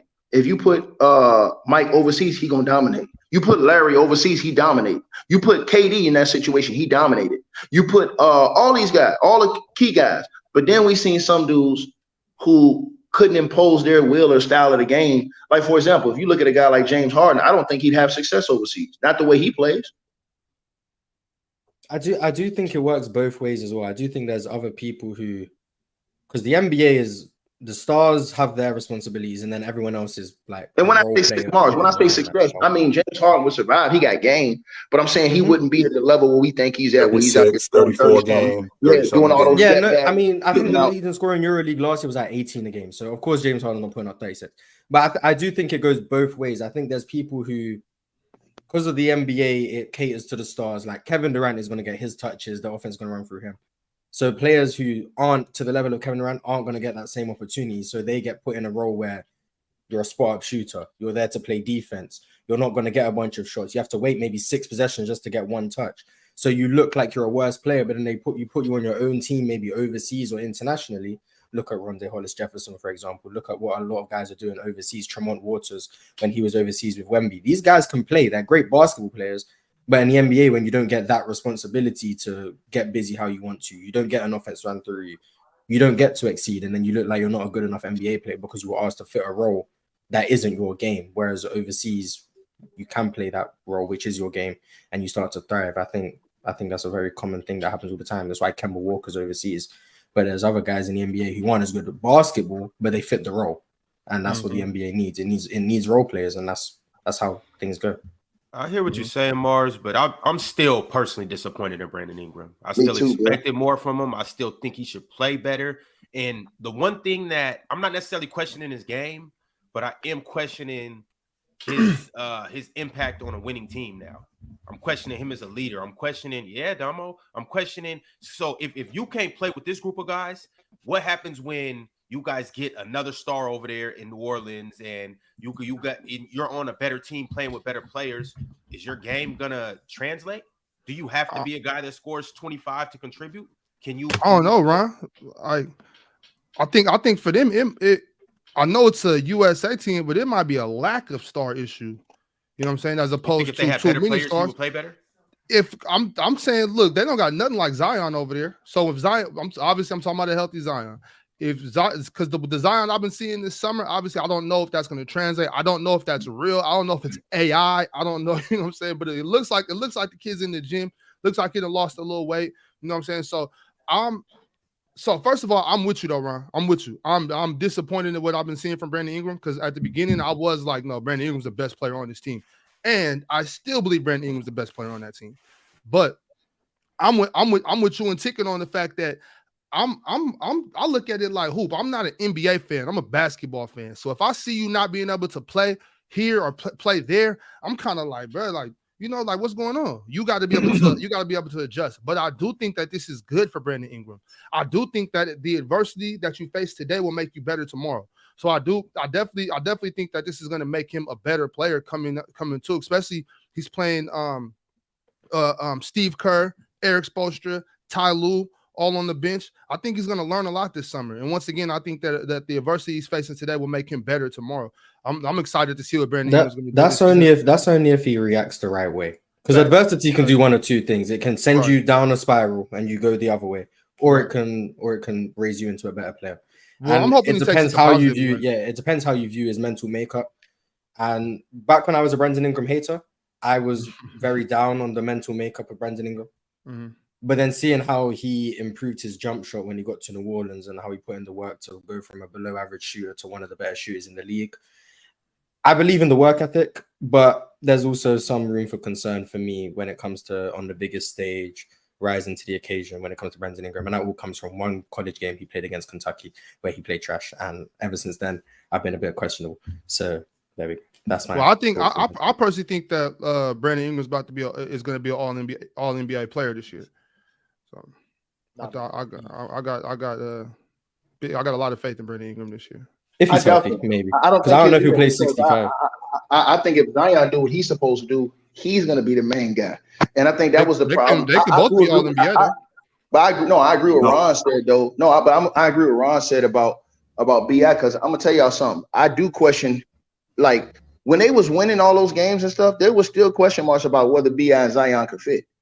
Because I think some of we haven't seen a sustained period of time with those two, and then nobody was like everybody was saying Zion was a number one, but I think Brandon Ingram really wanted to be considered as a number one. I want to see them two for a whole season or for a majority of the season together to see how that really works. And because I know the coach is going to want to play through Zion, but how is Brandon Ingram gonna really feel about that? You know, in a long term, being that he probably feels like he's a young star player in the league. Is it also fair to maybe think that Steve Kerr might have panicked?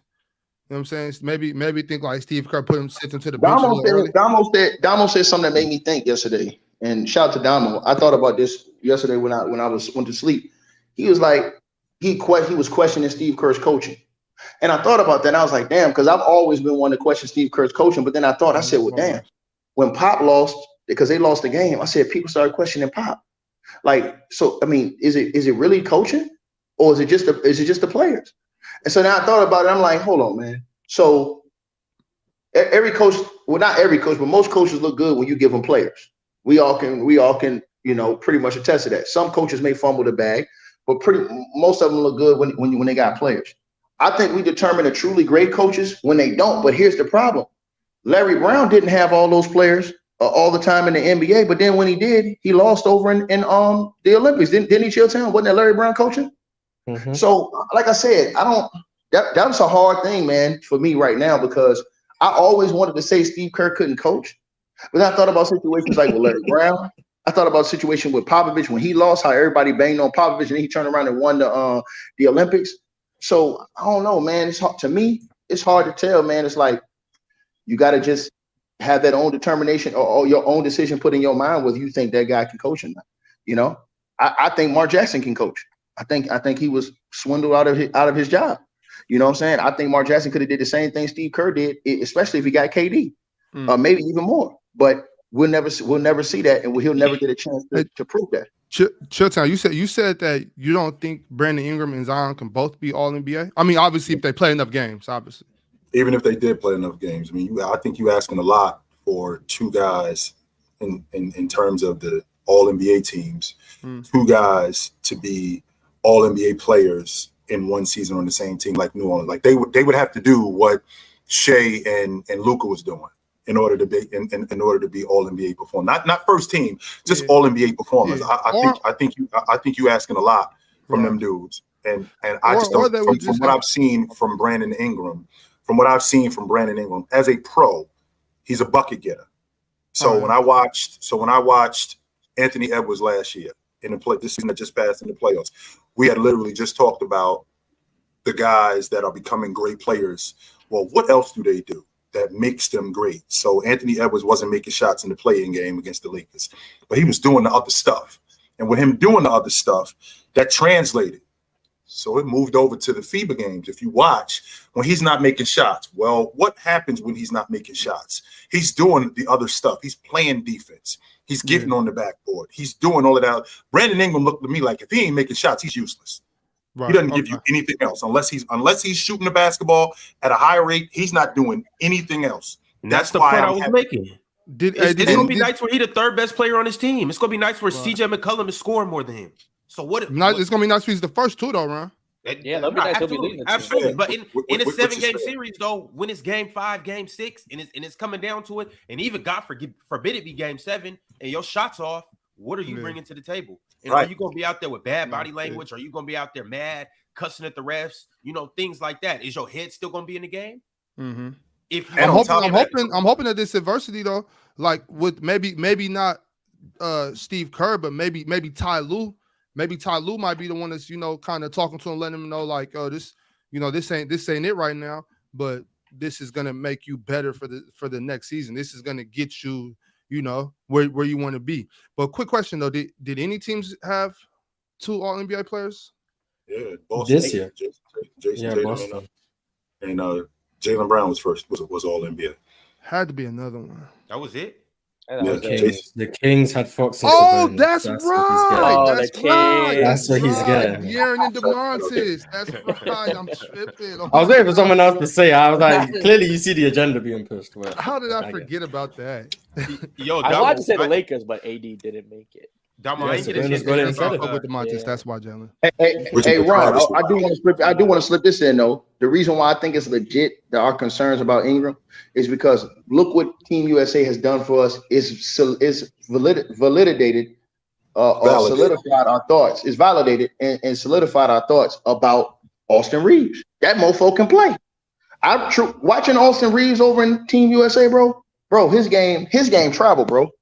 And he's the real deal. He's legit. So when we was talking about like All-Star and Bob was over here capping, talking about, oh, y'all glazing all this other stuff, bro. He's that dude is for real, bro. Team, bro. Bro, I'm telling you, he got it. Listen, I told Elder this last couple of years. Me and Elder was telling people, and they didn't want to listen. I said, yo, if he had his chance, he would have a better career, in my opinion, than Gordon Hayward. If he had a chance. I'm telling you this right now. Let the Lakers be at the top of the Western Conference. He's making an All-Star team, bro. Austin Reeves might be starting in the All-Star game. Well, no. If he's like 16, 17 again, he might be starting in the All-Star. Starting is crazy. Luka and Steph exist. Yeah, stop. He ain't starting. Let me make my point. That's why I said Mike. The point I was trying to make though is that I think as far as talent goes, I still don't think he's a top 15 guy in the West. But hold on, Tickle. Let me say this because I've always been an Austin Reeves fan. You can ask Ron. When he was in Oklahoma, I like Austin Reeves a lot. Yeah. I personally don't think that the Lakers are going to be playing for a top 1, 2, 3 seed in the West. And so with that being said, if they're a 6 seed, it's no way you can justify unless Austin Reeves does break out and average 20 points. 19, 22, something like that, then okay. I just don't see it happen. I think Austin Reeves is going to come and average a really, really good 14 points a game. He's going to be a really good role player. I'm not knocking Austin Reeves. I just can't see him being an all-star. That's all I'm saying. That's it. And there's no knock to him. Austin Reeves is a hell of a player. On top of that, if we're gonna nitpick every single little game and stuff, let's nitpick him getting bullied the other day. Let's nitpick that. Let's nitpick that. They went after him. Yes, he did. But chill time. That's one game, and how did he bounce back today? But that's what I'm saying. We do that every day. Every day it's like, oh, you seen what happened last night? You seen what happened? Okay, but we're not gonna give Austin no passes. No, I'm saying that's one game though. He bounced back to and every other most of the games. See, if he was getting done like that most of the games, you'd have a point. Because if that happened one game, bro, everybody can get exploited one game. That don't mean it was happening every game. I didn't see every other team exploiting Austin Reeves. I didn't see that. Any team in the NBA with the big guard knows now we can bully Austin Reeves. And they already know. They already had a chance to do that. They couldn't exploit it. We'll see. Bob, you're just hating because he played for the Lakers, bro. If he played for the Sacramento Kings, Bob would be glazing the dude saying he the greatest thing since sliced bread. Let me ask you a question, guys. Hold on, today. How I really hate that because this is something that's been happening to me for a long time. Anytime I critique anything that happens with the Lakers, if I critique anything with the Lakers, it's all like, oh, you a hater because you're a Kings fan. I mean, I'm not hating, bro.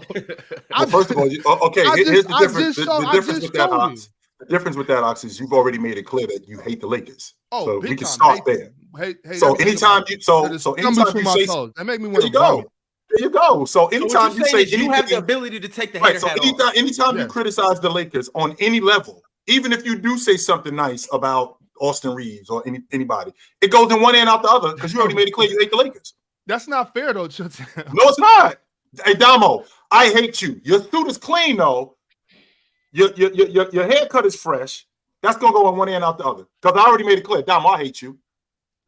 He ain't lying.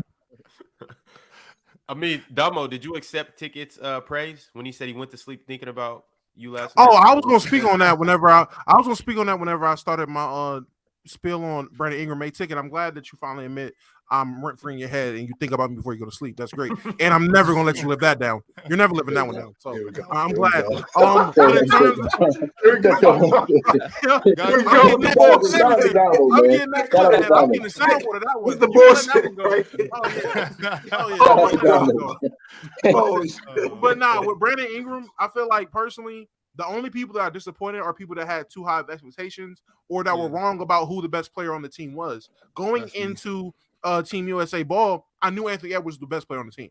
Like going in, I was like, okay, this team is crazy that Ant's the best player, but hey, Brandon Ingram second. Now I am disappointed in the fact that he hasn't been able to get it going, but this doesn't change anything that I thought of Brandon Ingram going forward. I'm a guy that's seen Brandon Ingram since he got drafted. I was sold on this is the next KD, and immediately knew that wasn't the case. So I already knew the expectations for Brandon Ingram were already set too high. I seen him play with LeBron James and not look like himself. So I knew it had to be special circumstances for him to have his game. So seeing him struggle on the world play with all this talent on this team, it doesn't surprise me that he's struggling. I've seen him struggle when he's played with talent that needs the ball, that takes the ball out of his hands and make him play a different way. I've seen it before already. So I'm not surprised. I am let down. He's not doing how he's supposed to do or doing what we want him to do, but it's not surprising. He expect people to be who they are. He's doing exactly what he's done his entire career. He needs a special set of circumstances. He needs a certain type of offense. Someone said it perfect in the chat. He's definitely a rhythm guy. He's a rhythm player. He needs to be in the flow of the offense. The offense needs to flow with or through him for him to get going. If it's not, he's definitely not going to be the Brandon Ingram that you think he is. With that being said, I'm definitely with Ox, and Ox definitely took what I was going to say. I think this is going to be good for him going forward. The hate that he's getting, the people downing him, the people saying that, oh yeah, he can't, he's not hooping on the world stage, so that obviously means his game ain't like that in the NBA, or people that's have of that mindset. That's good for him because he definitely has a dog mentality. He might let it out in some bad ways sometimes, punching players or getting texts because he's getting too emotional, but he definitely has a dog mentality, and he definitely has a mentality to prove people wrong. So I feel that. I definitely hope that he does use this and it's fuel for him to go into next season and show why he is Brandon Ingram. One thing I don't want to do, though, and Ticket was doing this, and Ron, you agree with Ticket, everybody's not Mike and Kobe. So saying that, oh, Mike and Kobe, when they went in the world stage, they games translate. Brandon Ingram is not Mike. He is not Kobe. And the names you named were all the upper echelon guys. Brandon Ingram is a great NBA player. He's supposed to be that, though. Hold on. No. He's supposed to be a great NBA player. He is not. What pick? Hold on. But what pick was he? Hold on. Brandon Ingram is not an all-time NBA player. He's not. What pick was he, though? What? Number two. What pick was he? Right. So he's supposed. Hold on. So he's supposed to be great. If you're number one, number two overall pick, you're supposed to be a great player. No, if the draft class is me. No. Don't help Mars. Don't help him. Don't help him, Mars, because I got his ass on Gilligan. I got his ass on Gilligan's Island, Mars. Don't help him. I got his ass stranded on Gilligan's Island. If you're the number one, number two overall pick, you're supposed to be great. Period. It depends on the team that takes you. Depends on the situation. I mean, what do you mean? Hold on. So he went to the Lakers. Hold on. So I'm going to answer that question. He went to the Lakers when nobody was there. He was supposed to be great. He went to the Lakers when he was supposed to be the man. Take it. And I've already stated when he got drafted, people put the expectations of the next Kevin Durant on him, and he did not live up to that. So he was not what he was marketed to be. So he already was not of the expectations. He already failed the all-time great expectations. But then he met expectations when he went over to a different team, made the All-Star. Made the All-Star team, started averaging over 20-some plus points per game. That's when he started living up to the expectations, and that's when the expectations. That's when the expectations supposed to get higher. So now I'm returning to and cooking your ass today. So, but like I said, hold on. If his expectations coming to the NBA was Kevin Durant, at no point in his career has he touched those expectations. Hold on, let me ask you a question. What pick was KD? 1. Two. No. Two. Right. Now put that in your pipe and smoke it. They both was the number 2 overall pick. They both was the number 2 overall pick. So hold on. That means they both was projected to be great. You niggas can't sit here. Y'all was sitting here. You just sat in here with them dudes the other day when they were saying that, Kwame Brown got picked number 1 overall. He's supposed to have been great. And he didn't turn out to be great. Now, all of a sudden, we're not going to hold that same narrative for a guy like Brandon Ingram or because he underachieved. Hold on. It wasn't like he went to a Lakers team that had LeBron on it at first. No, he went to a Lakers team that didn't have nobody on it but him, and he still couldn't get it done. So, and then, like I said, when he finally started getting it done, he wants us to look at him in those lights. He wants us to look at him in those terms. He the one who became an all-star and wanted us to look at him as one of the better players in the league. Well, then if you're one of the better players in the league and you're one of the best players in the world, guess what? Your game should be able to travel. You should not be struggling this much against inferior competition. What year was he a top 15 player in the NBA? What year? That's his fault. I said he was an all-star. Take it. That's my point. Take it. He is not as good as he was advertised to be. The expectations of him being an all-time great player, he has not met that because he is not that. And that is, you are proving my point, Ticket. He's not Kevin Durant. He's not Michael Jordan. He's not Kobe Bryant. He's not one of those guys. He's a good NBA player. Hell, he's a great NBA player. He's not an all-time great NBA player. That is my point. Hold on. Let me ask you a question. Based off his skill set, should he have been? Nigga, based off Lance Stevens' skill set, he should be a fucking top notch. I'm asking you a question. No, I'm asking you a question.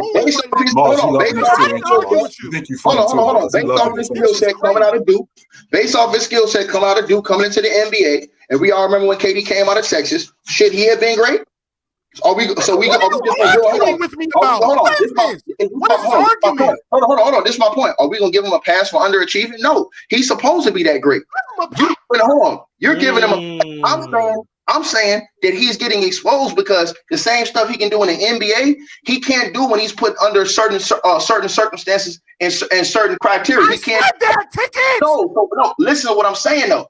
I'm saying it's not no excuse though. I'm saying he should be able to do it because he's supposed to be that great. He was taken number 2 overall to the Los Angeles Lakers when they had. Bro, let the Lakers hold on. I'm gonna leave it like this in your ass. Hold on. I'm gonna leave it like this. I'm gonna leave it like this. You're making cereal in the kitchen. You're making a PB&J. Listen, let me tell you something. Stop. When the Lakers take you number 2 overall, you're supposed to be the deal. Hey, Ron, let me ask you a question, Ron. Hold on, Ron. I'm gonna ask you a question, Ron. I'm still going. Hold on, Ron. When the Los Angeles, you know I ain't lying either. Damo can say whatever he want to say. I'm calling out the cap today. When the Los Angeles Lakers take a player number 1 or number 2, they supposed to be the deal. I'm gonna prove it to you. What's the first thing Magic Johnson said when he took Lonzo in the draft, Chilltown? What's the first thing he said that Lonzo was gonna do? Break all his records. He said that nigga was gonna be in the Raptors right or wrong. Now sit your ass down, Damo. The Rock has spoken to him. Do we believe that though? What are we talking about? No, I'm not sitting down because this is fucking stupid. I sat here and said the kid did not live up to expectations. I sat here and said Brandon Ingram is not the player who he was advertised to be, who people expected him to be coming into the NBA. He's not that. I sat there and said he is a player who literally, without certain circumstances or certain situations, is not going to perform how he usually performs. We've seen it before. What the fuck are you arguing with me about, Ticket? I don't understand right now. You're just talking. I'm arguing with you. You're arguing with me. You know what? Because you want some more shit to think about before you go to sleep. No, I didn't. Hold on. I didn't. I'm just saying. I'm telling you why. I'm telling you why. Then you just said, hold on. Then you just sit up here. Then you just said, hold on. So do you? Hold on. I'm gonna ask you again. Do you believe in giving players a pass for underachieving? What do you mean by giving them a pass for underachieving? Okay, so here's what I'm saying. I'm saying to you this. Based off where Brandon Ingram was drafted, who drafted him? He was expected, and because you said this, you just gave him an out because you said we shouldn't have had the expectations of him being on the level of KD. I'm telling you that he should have those. Hold on, Dama, hold on. I'm telling you he should have those expectations. Hold on 1 second. I'm telling you he should have those expectations and that he underachieved from those expectations up until recently when he made the All-Star team because not only was he taken as a number 1, number 2 overall pick, He was taken by the Los Angeles Lakers when they didn't have nobody. So he was supposed to be the franchise. When the Lakers take you, you're supposed to be the creme de la creme. You're supposed to be the best of the best. You're supposed to be the top of the charts. This is the fact. This is the facts. So he didn't do that. Hold on. He didn't do that. Hold on. He didn't do that.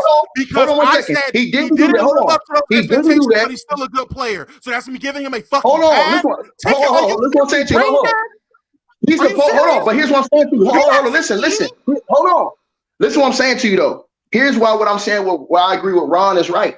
Because you just said something that's wrong. You said that Ant Edwards was supposed to be the best. You think Ant Edwards was the best player on this team, right? That's what you said, right? Yeah. But to be honest, to be honest, Brandon Ingram was notably a way better defender than Ant Edwards, because remember the Lakers used to use him as a defensive player when he was folding his offensive player, and then his offense stepped up to a level where it was on the same level as Ant Edwards. So if you look at him as an all-around player, he's supposed to be better than Ant Edwards. So he's supposed to be the best player on Team USA. He's supposed to be the leader. So when Ron cooked his ass for not showing leadership skills, not stepping up and playing his game on a big time level, when you got a guy like Austin Reeves that's going out there and doing it, you got a guy like Josh Hart who's a bench player, who's a role player that's going out there and doing it. You got guys like Bobby Portis that's out there stepping up and playing basketball. But this dude, who's supposed to be the creme de la creme in the United States of America, can't go out there and replicate the same thing. No, we're not giving him a pass and just saying, oh, Ant Edwards was supposed to be the best player on the team.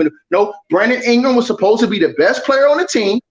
And Brandon Ingram laid an egg. Period, nigga. Stand on it. I never said he didn't. I sat there and acknowledged the fact that he's underperformed. I don't know what you're trying to argue. I don't know what you're trying to get at. You're fellas, either way it goes, we gotta move on, y'all. We gotta talk about this nigga interrupted me. Yo, we gotta talk about the Clippers. First off, I want to know: does anybody want to take a bet that Austin Reeves isn't going to be an All-Star? I'll take that bet. I'll take that bet. No, I think he won't. That he's not going to be. Yeah, he's not. I don't think he. I don't think he will be. I don't think he will be. But if the Lakers are at the top of the West, don't say that, Chill. You said starter. Like I said, he might. It's the term might. I said he might. If the Lakers are at the top of the Western Conference, we talking about a dude in Austin Reeves. He's probably going to be about 15 to 17 a game. If the Lakers are at the top of the Western Conference, he's going to be on the team. Okay, Ticket, come on, let's bet it. Let's bet it. We talking money now. About this one point. Let's bet it. How many times? Hold on, Bob. Here's why you shouldn't bet against Chill on this, Bob. I want you to think about this. You. Hold on. How many young white players you seen the NBA get behind like they've been getting behind Austin Reeves? They put him on Team USA. Hold on, they put him on Team USA. They've already told you. They've already told you that he's supposed to be the next big thing. They've already told you this.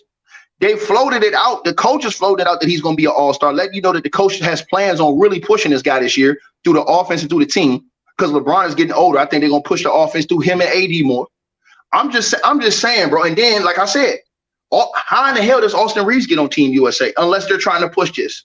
Unless they see something. What we can't discount, Big Ox. We can't discount a dude who went from being a rotation player to the number 3 on a championship contender that quickly. And he still has room to grow. So now we're talking about it. Now we're talking about a dude who now we talking about a dude this season coming in, right? We're talking about a dude this season coming in. The Lakers have big time aspirations, right? So if the Lakers is at the top of the Western Conference, it's largely due to LeBron James, Anthony Davis. Sure, so you talking about aspirations? I had political aspirations. I wanted to be the president one day. Now look at me. You still can. The difference here's the difference though, Big Ox. You wanted to be the president one day. Like what kind of steps did you take to becoming the president? Like the Lakers are actually taking steps to being the NBA champion. They are doing that. Like they what? Like getting Gabe Vincent? You mean Gabe Vincent, who was starting on the Miami Heat that was in the NBA championship last year? That Gabe Vincent? Is that what you're talking about? I'm not. Is that who you talking about? I'm not. I just want to make sure that we clear. This is the Clippers day. I'm not going to do this with y'all. I just want to make it. Yeah, it is the Clippers day. We talked about the Lakers all day. But wait, hold on, Ron. I still want my bet. I want my bet. Y'all push so many times. Ox, this is what I'm getting to. That's what I'm getting to. If any of y'all out there want to make a bet with me or Ox, and you believe that Austin Reeves is going to be an all-star, join this community chat right here. Become a member. We're all in this. Chill, Ron. Jalen, Bars. I'm with it. I'll go up to 500 that he ain't no all-star. I'll go up to 500. Respectfully, you said this is strippers day. This should be the shortest day in NBA history because we all gonna have the same answer. A bunch of weak knee niggas that underachieve and it's all predicated off health. That's it. Everybody gonna give you the same answer. If they shit. Are you sure? Yeah, slay, bro. Woo! Hey, Mookie, let's get these niggas. You said what? You said what about the Clippers? You said we know what's gonna happen about the Clippers. We know what's gonna happen to the Clippers. They're probably gonna lose in the first round. They're gonna Come on, let's get it going. I'm riding. In the community chat that I just pulled up, in the community chat, I ask everybody every day, what do y'all want to talk about? Obviously, the theme of this show was the Clippers, but my man Gray Mac kicked off a question, and he said, and this is what we're gonna start with. He said, do the Clippers have enough to win? If not, what pieces / trade do they need? Mookie, we're gonna start with you. Talk to us. Do the Clippers have enough to win? Absolutely. The only thing that's holding the Clippers back is health. I can't sit there and not deny that every time we're healthy, the Clippers are at the top of the pack in the Western Conference. The fact that Kawhi and Paul George missed like games last year, Kawhi started the year was not 100% healthy, right? It took him to about, I would say, January for him to be his normal self. The fact that he missed like double-digit games, same goes for Paul George, and what we was a top 5 seed in the Western Conference. So, like I said, we need health. That's all. The Clippers have the roster to compete. We got 2 elite players, right? We got a top 5 player when healthy in Kawhi. We got one of the best wing players in the league, bro, from a two-way aspect, and we got Zubac, who's one of the best rim protectors in the league. So you surround that with the 3-point shooting that they have with Norman Powell. You got Norman Powell coming off the bench, who was in 6 Man of the Year conversation. I do think they need to get rid of Marcus Morris. Marcus Morris is like one of the worst players in the league. I think he should be on I don't even know what team he should be on. I don't even know if he can make an international team. That's how bad he is. He just sucks at basketball. But other than that, bro, it is what it is. I mean, they got Russell Westbrook. I mean, if they do bring in James Harden, I do think James Harden can help. You know what I'm saying? If him being that third option, he can take up that role, for Russell Westbrook coming off the bench. And then you got James Harden, who playmaking and his passing and his ability to set up an offense. So it can actually, lessen the load for Kawhi and Paul George relatively in a regular season. But other than that, it just health and get rid of Marcus.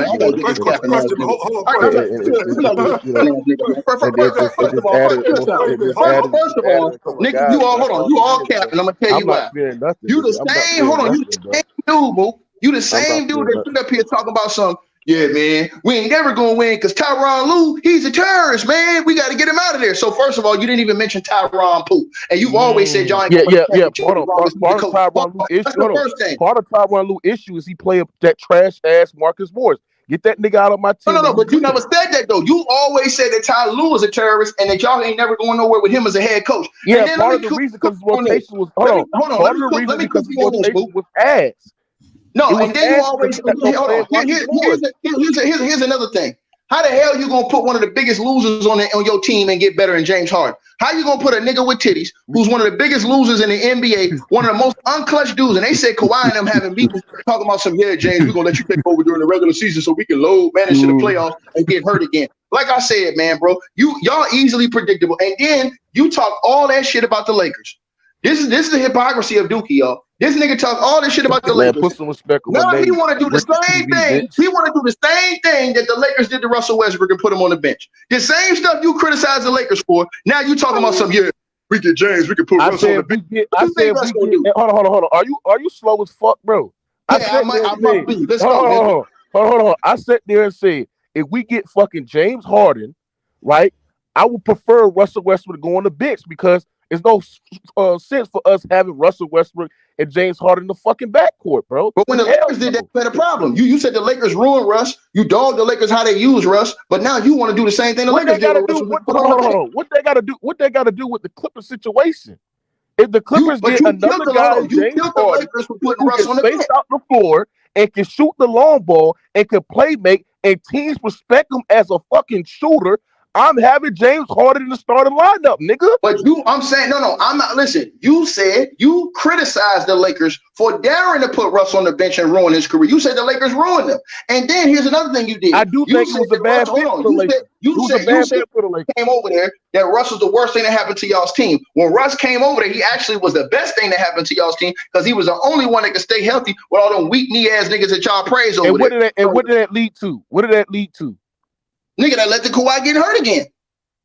Okay, so you actually, hold on. What I'm saying is that, right? When you look at the Los Angeles Clippers, right, and what teams that were playing with us, like the way that teams are guarding us, it actually made Kawhi and Paul George's job harder because teams was not respecting Russell Westbrook as a shooter. So now I can load up on Kawhi and PG because Russ can't shoot. So now when we're looking at a guy like Russell Westbrook, he did change his game. He did develop more of an off-ball player, cutting towards the basket, getting rebounds and stuff like that as well. So that's what I do respect for Russell Westbrook. But I'm saying if James Harden on the market and everybody that watches the game of basketball, everybody that understands the schemes and where the players fit, you cannot sit there and tell me that James Harden, what he brings, we're not asking him to be a 30-point per game scorer. We're not. So Mook, you'd rather have James Harden than Russell Westbrook, is what you're saying, Mook. You'd rather have James Absolutely. Harden. Absolutely, bro. And it's not. You rather have a nigga who don't show up than a nigga who gonna lay it all on the line for you. Man, Until you will love Russell Westbrook on your team as well, nigga. You would love. You're right. No. Say it the first time. Say what you said the first time. You love James Harden on your team as well. No, what was the first name you said? Westbrook. You said Russ. You want Westbrook. And the reason why I said that, we were talking about this when the Lakers actually traded him, and we were talking about who he could fit well with. You know who the first team I said he could fit well with? With you guys. And I thought he could fit well with you guys because, number one, he could take the ball handling duties off of Kawhi Leonard and off of Paul George, which can make them more effective because it can not tire them out and they can do more things. And what they do in late in games is they can take him off the basketball and minimize his mistakes, which they did. Not only did they do that, 11 of their last 15 games, guess what happened? They won with Russ at the lead guard. And if Kawhi Leonard doesn't get hurt and get banged up like he always does, I think we're having a different conversation about your Clipper team in the playoffs. I agree, but this is the thing. I'm saying if James Harden is available, right? Tyronn Lue, what he's going to do is he's going to start James Harden at the point guard position and bring Russell Westbrook on the bench so he can ignite the second. Why would he go back? Why am I going back? Here's my question to you, Mook. Why am I going back to the bench with that Lakers situation that I was in? Why am I going back to that when I was on the first unit with the Clippers and we were winning? What am I going back to that for? Hold on. This is the thing. Russell Westbrook, you got to understand. He's willing to do anything he can for his team to win. And you cannot deny that when he was with the Los Angeles Lakers, he sat there and said, I want to come off the bench. He told Darvin Scam and all no, he did not say that. He did not say he wanted to come off the bench. Darvin Ham had to talk him into coming off the bench. That's not true. That's not true. When he accepted the role for coming off the bench. So Tyronn Lue, ladies and gentlemen, hold on, chill. So if Tyronn Lue, a guy that Russell Westbrook respect deeply, better than Darvin Scam, because Darvin Scam throws this man under the bus every post he get, right? And Tyronn Lue comes up to Russell Westbrook and say, "Hey, Russ, do us a favor. Come off the bench, bro. You gonna close out. You go come off the bench and run this unit with the second option. That would make the Clippers even stronger because you run lineups with Robert Covington, Norman Powell, Russell Westbrook, Terrence Mann in that second unit. Then you stagger PG and Kawhi's minutes. I think if they do get James Harden, that's the situation what Tyronn Lue's going to do. Okay, first and foremost, before you go even further, so we're going to bring James Harden over, who's on the books for $35 million, right? He's on the books for $35 million. So that's money that's going to be tied up to a guy that we really don't need. Because number one, we were already winning before he showed up. The problem isn't James Harden coming over. The problem is Kawhi Leonard and Paul George being able to hold up. That's your problem. That has nothing to do with Russell Westbrook or getting James Harden. Because what the hell is James Harden proving to you in the playoffs that Russell Westbrook hasn't? Nothing. Yo, hold on. Chill. Right quick, Mookie, because Bob got to go soon. So I got to ask him the same question. How are you feeling about the Clippers going into next year? And do you think that they have a complete enough team to compete, or do they need to make some trades and make some moves? Yeah. I know my man that was on here yesterday. I don't know, I'm gonna fuck his name up. I think it was, what's his name? Rezzy? Oh, ZZ. ZZ. Yeah, my man ZZ, he was saying like that we can't keep talking about if this, if that, but this is one of those teams where you got to do that. So I'm just gonna say, like, if Kawhi and Paul George can be remotely healthy throughout the season and just be healthy if they could just be healthy in the playoffs, the Clippers are a championship contender.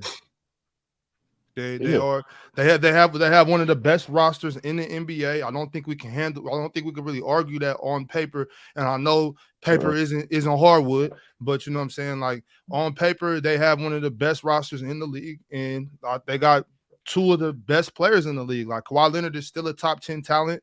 I know his health wise, I'm scared for him. You know what I'm saying? Like, every time I just hope he gets through a season. So it's still, I mean, but that window is done. Hold on, Bob. Hold on, real quick. This season is the end of the window, though. Like, if these two show again that they can't get it done, and I mean, as far as the way my mind works, I'm done with it. They're still men, so if they want to keep pushing forward, more power to them. But this is the last goal I'm giving them. No, Bob. Do you still feel like Kawhi should come off the bench?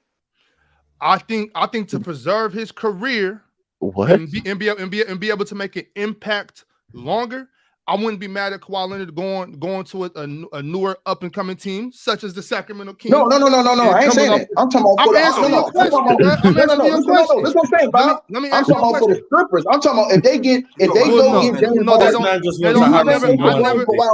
Harrison Barnes replacement. Wait. I never said he should come off the bench for the Clippers. I said he should come off. I'm asking you though. And I'm telling you, I think if they get James Harden, the best. Do you think Kawhi Leonard should come off the bench? If I don't think that's a bad idea. Okay, that's a terrible idea. Hold on, Mookie. Let me just say why, because I really do. I'm stalling right now. I really do got to run, but I think that's not a bad idea because it just preserves. Preserves him, because I don't really like the load management, just not playing. I don't know all the science, obviously, but I don't think that's as good for you as they say it is. I think if you keep your body moving, but maybe just less, you know what I'm saying? I think that might be better to preserve. Once again, I'm not a doctor, so that's just my mind. But I'm not mad at Kawhi Leonard coming off the bench. No, I don't like seeing Kawhi Leonard hurt, bro. I want to see him healthy. Hey, Bob, that we tried that before last year. And like having Kawhi come off the bench, and that shit. How long? It was like 3 games, but it didn't work. We should. Didn't y'all do that early in the season when he was coming off that injury? Like he was getting them back into the. You're not going to say 3 games. Hold on. Hold on. You're not going to let no superstar, the best player when healthy in the league, bro. One of the best players when healthy when in the league. Come off the goddamn bench, bro. Let me say this real quick. That's the problem. That's the problem. If y'all want to be on this, if y'all want to be on this soft shit, let me say this real quick. Bro. That's the problem with. That's the problem. That is the issue. What you just said. That's stupid. Tell him to retire because you don't want to play off the bench. That's the problem. Y'all want to baby this nigga, give this nigga a pass. Why not just start him and play him less minutes? That's what I was thinking, Mars. You played, bro. Play him 27 minutes where he starts the game. But look, no. What I'm saying is this. That's the problem with professional sports. That's the problem with these bitch ass prima donna athletes today. Is because you just said, "Oh, he's supposed to be the best one. I can't bring him off the bench. Why? Because he's gonna cry about it. Man, sit your bitch ass down, and you come off the bench when I tell you to come off the bench." That shit is dumb, nigga. That's unrealistic, bro. First of all, it's unrealistic. It's unrealistic because y'all think the man with the money if you want to preserve this nigga, all you got to do is start him in the lineup and let him play damn near 25, 26 minutes, bro. Like the Clippers did, I would say, after those 3 games where they had him come up. $47 million. They was thinking. Wouldn't it be easier for Kawhi if he's playing against bench units though? Wouldn't that be easy on him too, on his knees, if he was playing against the bench units? Ticket. He's gonna have to get contact. Tiki, this how I look at it, Tiki. If me personally, if I got a big ass contract like that and I'm getting money, but my knees hurt every time I move, every time I take a deep breath, my knees start every time. If that shit happen, I'll be like, yeah, coach, I ain't tripping. But it's the thing. I think Kawhi PG is going to take. I think Tyronn Lue basically sat there and said that they're going to have Kawhi and PG take regular season more serious. I think that playing some majority of the game in the regular season is going to help Kawhi have his body there going to playoffs, because instead of last year, you're playing like 2 games. I thought you said he couldn't do that. I thought you said he couldn't do it when we called him out for load management. You said he couldn't play more. Now you saying he can play more? Which one is it, nigga? No, I said that the doctors restricted him from playing. Which one is it, Ron? Make it make sense, Ron. Make it make sense. Which one is it, Ron?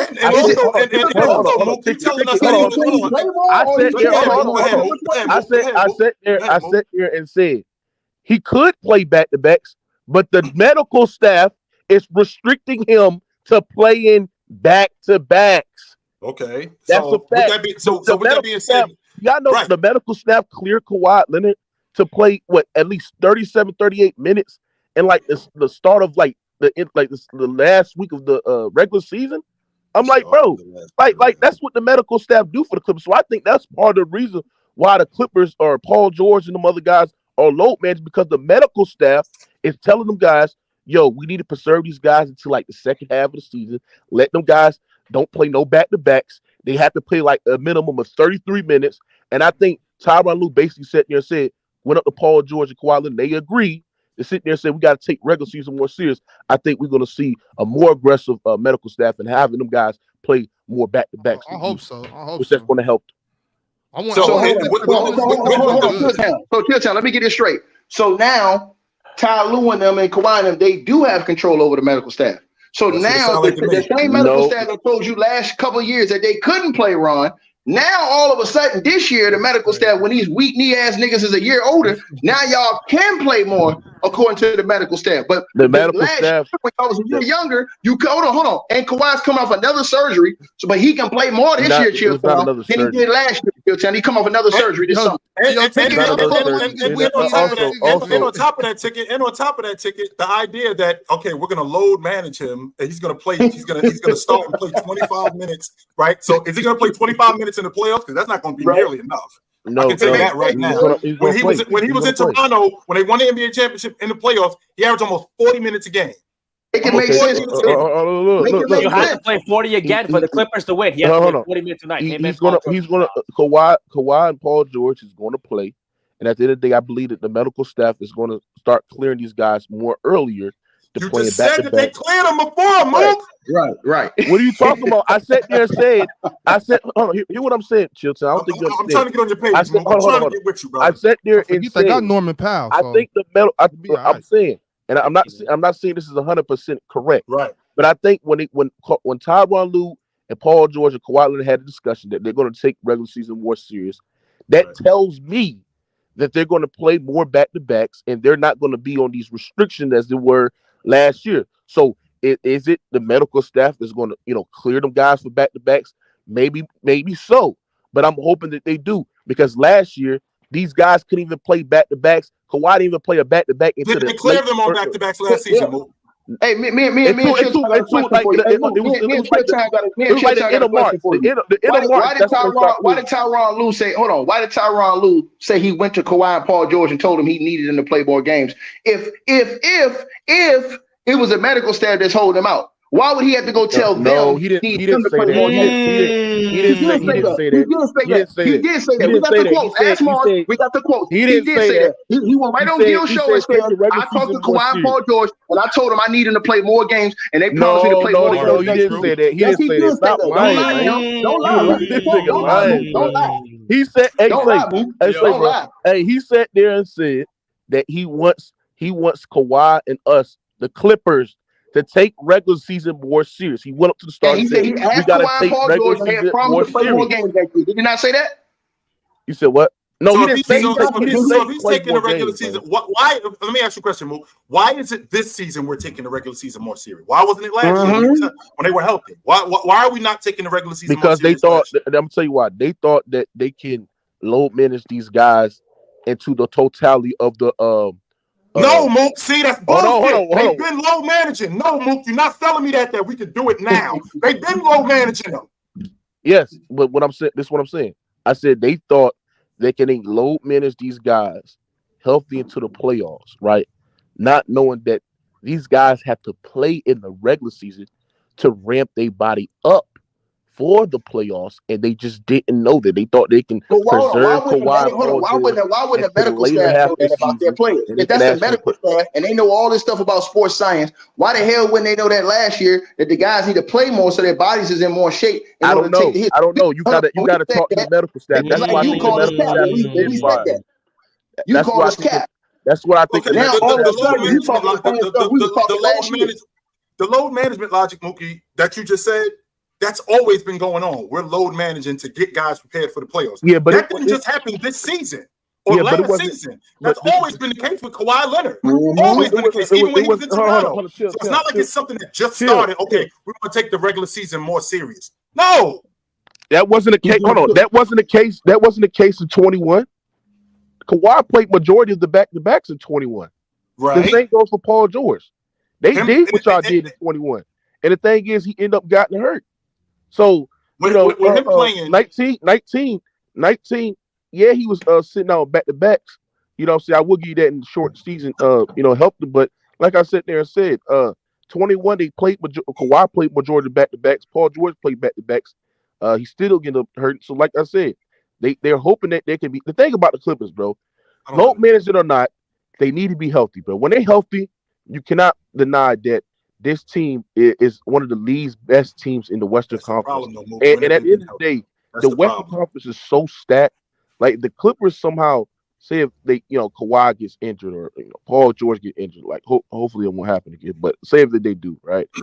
They can miss the playoffs if those guys miss a extended amount of games. You know what I'm saying? Because that's how tough the Western Conference is. Kawhi Leonard played the same amount of games this season that he did in 2021 when he came out the bubble. Well, you got to understand. You got to understand. So he was playing the same amount of back-to-backs. He wasn't doing anything different. So he tore his knee up. He was playing the same amount of games. Hold on, chill. 52 of 72. You got to understand, like, the 2021 season was a shortened season. Okay. So like some games was most of the games that year. You know what I'm saying? That's when he played. He played majority of the games last year. He was playing a lot of back-to-back. Okay, so this season he played 52 games. The year that he got to the Clippers, he played 57 games. You said what? The year this season, right? Mm-hmm. So this season that just passed, he played 52 games. When y'all was in the bubble, he played 57 games that year.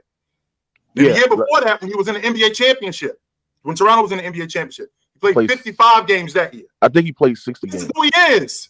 He played 60 games. Chill. Are we really going to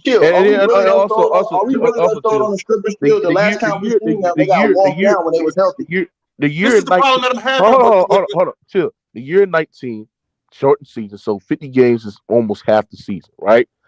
Because they did have a layoff. They did have a short season that year, right? 21, shortened season again. 50-something games that he played, majority of the season. This year, I think how many games he played? Like 50-something games this year. 52 games this year. Yeah. So yeah, like I said, bro, those contests got to be speaking about the last 19 and 21 year. But this year, I think Kawhi is going to play majority. But this is the thing. It don't matter. We just got to hope that he gets healthy, bro. The Clippers' problem, they need to be healthy. Load minutes or not, these guys need to be healthy in playoffs. And I believe when they're healthy in the playoffs, I don't see no team in the Western Conference that can beat this team when healthy, bro. All right. Hold on. Wait. Chill. I seen him get stripped down, Ron. Hold on. Ticket. You already heard, Ticket. I already heard you sit there saying you think the Clippers can beat the Nuggets. So who other team that think you can walk them niggas down? Hold on. When did I say that? You said it when the Nuggets what? You said it on one of them Players' Choice stream when the Nuggets won the championship, and people was asking the Nuggets 3-peat and shit, and you think that the Clippers can walk them niggas down. So stand on that shit. No. I'm talking about I'm talking about without. Hold on. I'm talking about without titties over titles. You talking about with James Harden over there? So hold on. Can I get my Clipper stuff off? It won't be. Yeah, because I feel like I got a pretty at least for me, people would think it's a hot take when it comes to the Clippers. I just want to get out the way while y'all jump Mookie about the Clippers. Me personally, and I'm just assuming all teams are healthy. I'm taking my bias, hater, Lakin hat off, looking at this team on paper. Healthy, this is a threatening team, in my opinion. And I don't think y'all need James Harden. Honestly, I think getting James Harden on this team will devalue the team, in my opinion. It'll mess some things up. I think how y'all have y'all team set up now, I think how y'all have y'all team construed now definitely is perfect for y'all to contend if healthy. I'm 100% with Mookie. Get the Morris twin out of there. Probably replace him with someone else valuable, a valuable role player to fit in the system with. I trade him for a bag of chips. Hey, cash considerations and a fax machine like he's Kyle Korver. I feel it. I feel it. But looking at this team, I mean, they have the role players that you will want. They added Kenyon Martin Jr., a great perimeter defender as well, to add on to this unit. I believe Bones Highland, in my opinion. I'm pretty high on Bones. I know a lot of people are high on Bones. Oh, yeah, Bones is there for guard play. I mean, every level of play he's just a liability, Dom. He's a liability defensive. I think James Harden is a liability, but you want him. So, I mean, hold on. That's not true. Dom, that's not true. Come on. You got to, bro. Listen, I don't like James Harden, but we gotta sit there, not lie, and just really assess the game of basketball. James Harden don't play no D. James Harden for the guard position is a really good rebounder, bro. He can get rebounds, get on the fast break, and actually play make at a great way. So what I'm saying is this: he's a great. James Harden, listen, on ball point of attack, he's not really that good. But what I'm saying. He can defend on the post, and he can get goddamn rebounds, bro. So defensive rebounding and defending on the post at a good way. I think that's pretty good for James Harden to sit there and say he's a liability. Real quick. Give me 4 teams you feel y'all will have to get through to 4 things you feel you have to get through to get to the championship as the Clippers. What 4 teams do you feel is a threat in the West?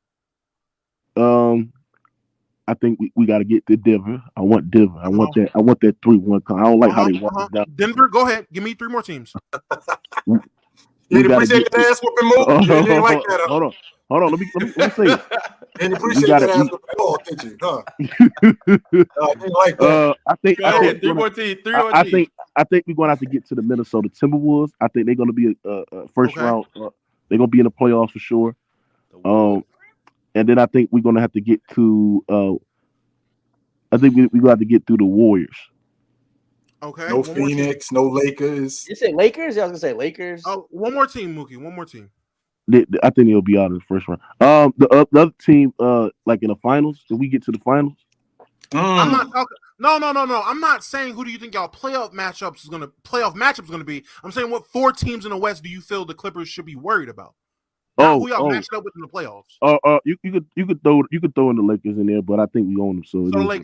So you're telling me that you want James Harden, and y'all gonna either have him guarding Jamal Murray, Austin Reeves, Anthony Edwards. Well, I probably no. I don't know. Paul George and Kawhi. Can't hide him. Just so you know, they hide him. Hold on. Please don't say that, Mo. Don't say you're gonna hide him. We're putting James Harden on the weakest offensive player, right? And like I said, we're putting Kawhi PG on the best 2 perimeter players. That's why we got them. They are still great on-ball defenders. They're still Kawhi and PG still elite defensively, bro. D'Lo would do. I'm just saying. I'm speaking from a Lakers. I can put. D'Lo will have Joe. I can put. I came up the bench before y'all in it. James Harden will guard Jared Vanderbilt on the Lakers. There you go. He would. He really would. Great point. Great point. He would roam off of Vanderbilt. Or they would be in the zone more than anything. Yeah, he would roam off of Vanderbilt. Because y'all gotta, if y'all do, hold on, Dama, if y'all do play us, y'all gotta Vanderbilt heavy minutes. Hey, Ron, I got a special phone call. Hey, Mook, I got a special phone call. Mook, do you remember this? That's me, right? On PC.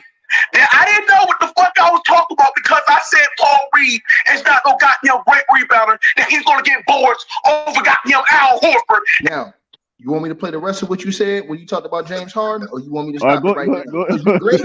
You glazing James Harden right now. But I play with you said, bro. Hey, look, You hey, yo, I'm letting you know I got the tape. I'm letting you know I got the tape. I'm letting you know I got the tape. I can play it. Hey, So receipts on your you ass. a whole 180 on you telling them about James Harden. Hey, you. Yeah. I got receipts. Woo! Hey, Hey, oh hey, my Damo, God, he was just calling James Harden a thug. He was calling James Harden everything under the sun. He said he blamed James Harden for losing the series. Not Joel Embiid. He said James Harden sorry ass. I playing for. I was saying embarrassment, though. Hey, look, I think look. hold on. We straight. I see the receipt. You get no refund. No. Hold on. You're right. I did crucify James Harden. Yep, I did. But I know that in this situation with the Clippers, he'll be the third option. So we won't ask him to be the second option like Philly dumbass was asking this nigga to be, bro. Y'all niggas is overhyping this motherfucker for dropping 40. We not asking this man to drop. We not asking this man to be no I got second that option. fool, Mars. We just I asked got that fool on tape, Mars. on the goddamn. All of a sudden, James Harden, the best thing since sliced bread. 3 months ago, Ron, Hey, you would have heard this dude said about James Harden 3 months ago. There's no way you would have convinced Mookie that James Harden was going to the strippers. No way. If 3 months ago you'd have said, "Yo, Mook, we getting James Harden on the Clippers," he'd be like, "Get that nigga out of here." Don't lie. That's true. That's true. But I was just assessing things. I'm like, bro, if I just have James Harden just be a role, just have him just playmate, pass, just score when you had these one-on-one opportunities, bro. Because he ain't gonna lie. Like the way we can say about James Harden, We'll give you a good game, and in the next game, he will take that shit up. James Harden off the floor. Respect my motherfucking basketball acumen, nigga. He Real fucking cold. Yo, fellas. Hey, bro, you just Those the motherfuckers that the Bulls is are a better team, nigga. Cold too. I overblown this game when I said it's minor adjustments that's going to be made. They got Joel Embiid out there running off this dude Joel Embiid, right? I told you that's going to work in the Boston Celtics' advantage, and niggas didn't listen. They didn't listen. But now, Ticket. Now he coming to the Clippers, and he the difference. Hey, Ron, he coming to the Clippers. He coming to the Clippers, and now he the difference. I'm about James to get Harden on is the chick. James Harden is the chick. James Harden is the chick that Mook telling everybody, "Get that ugly ass bitch out of here. She terrible." Meanwhile, he marrying her. Look,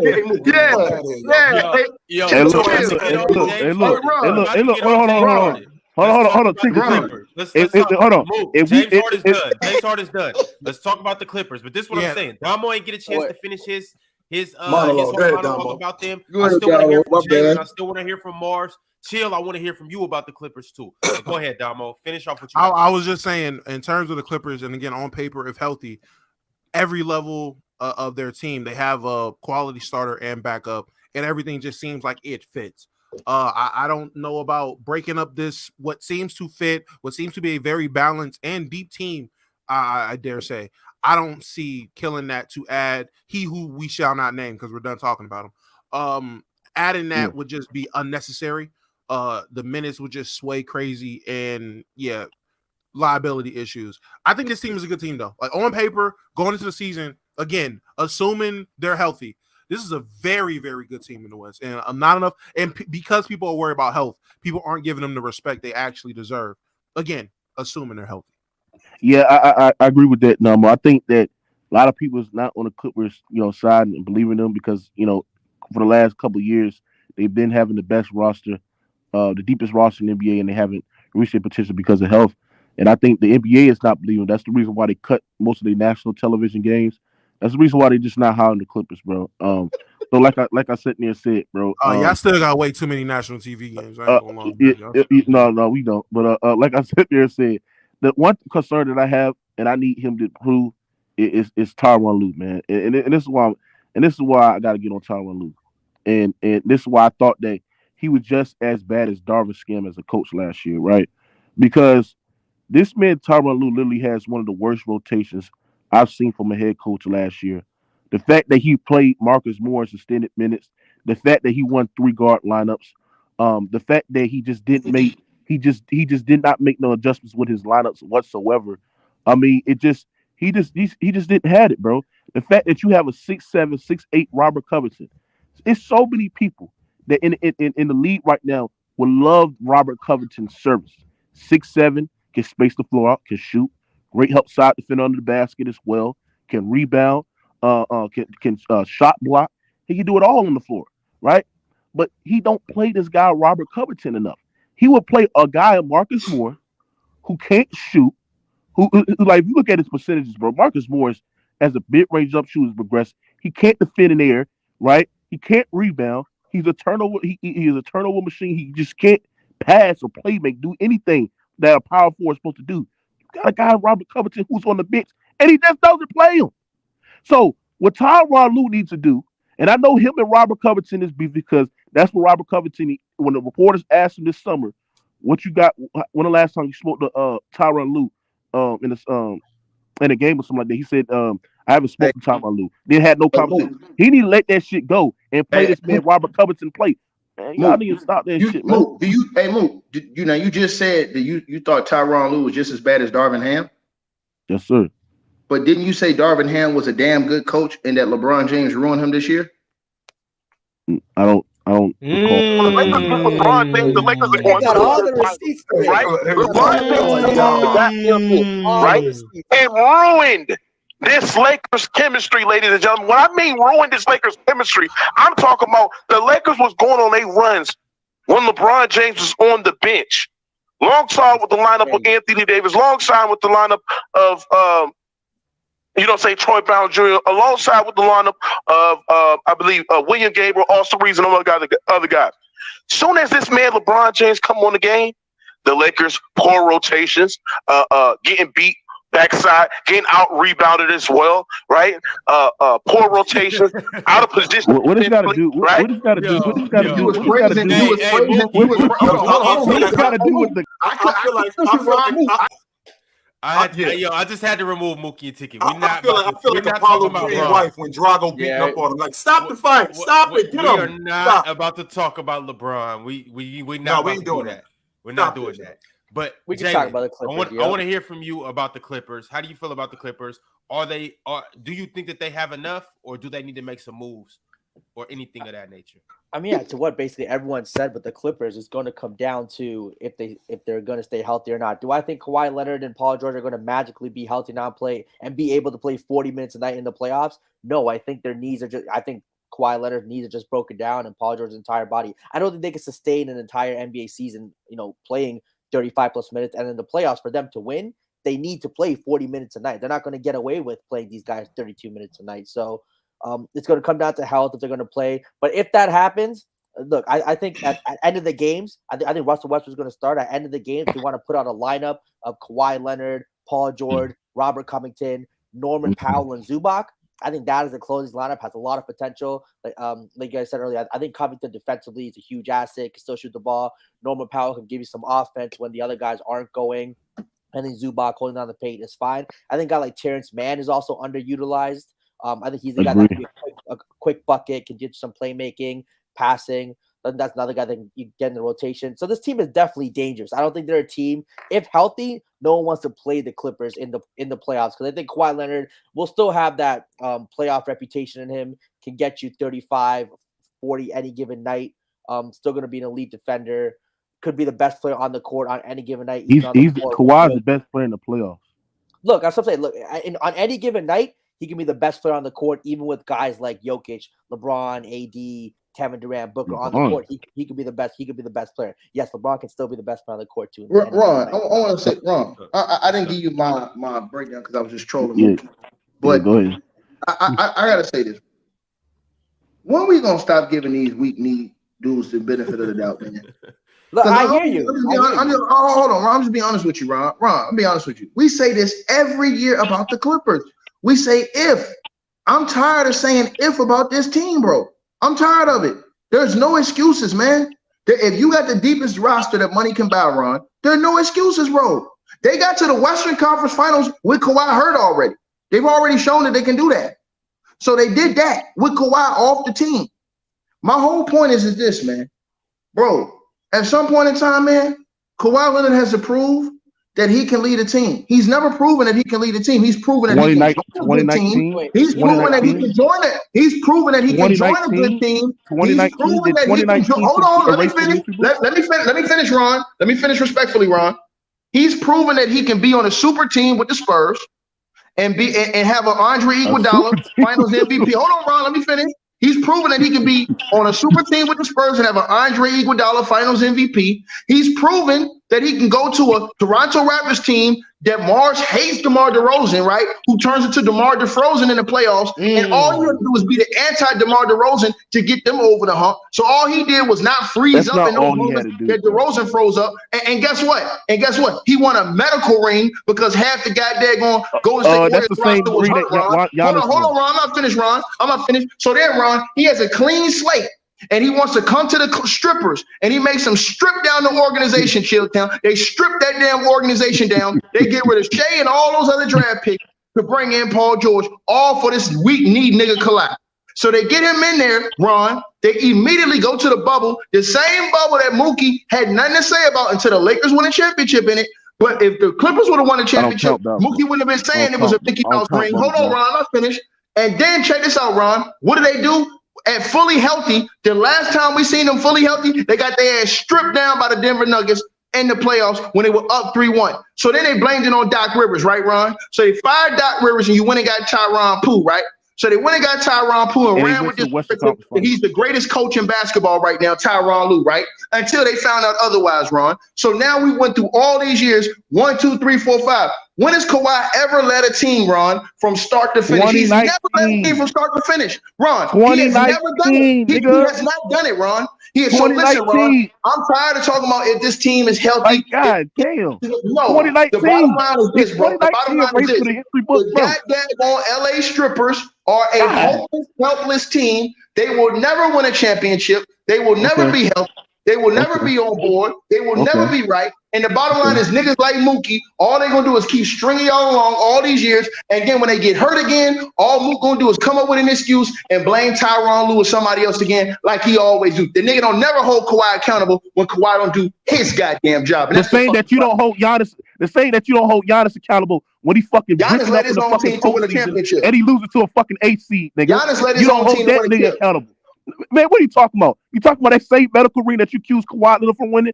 That man didn't even lead that nigga to the goddamn playoffs, bro. He even had to win 2 games to get to the playoffs. Brook Lopez and Drew Holiday was getting his ass to the goddamn finals, nigga. So what are you talking about? Get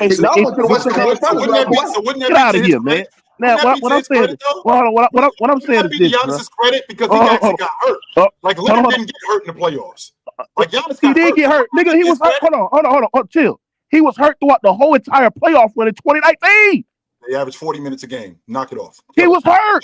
He was limping. He locked up. Hold on. He didn't miss any games. He played every night. He locked up Giannis with one leg. And he shot 60% true to the percentage in the goddamn Eastern Conference Finals and dropped 35 points. What are we doing? Further from the truth. What are we doing? So what I'm saying is this: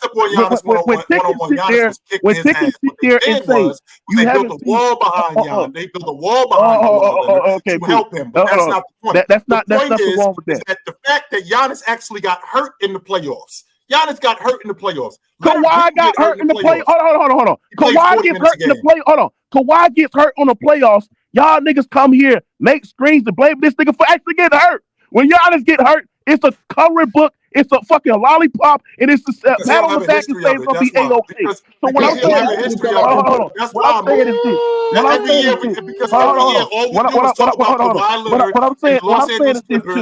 What I'm saying is this. To sit there and make a live talk about Giannis been hurt in 3 of the last 4 seasons. A little bit of history. Hold on. The same as Kawhi Leonard. Back to 2017. We're talking 7-8 years. There's a history of Giannis getting hurt in the playoffs. No. It's not nearly the extensive history. It's not nearly the extensive history of Giannis. I agree, but there's a history. Mars. There is a hit. But we get this nigga a pat.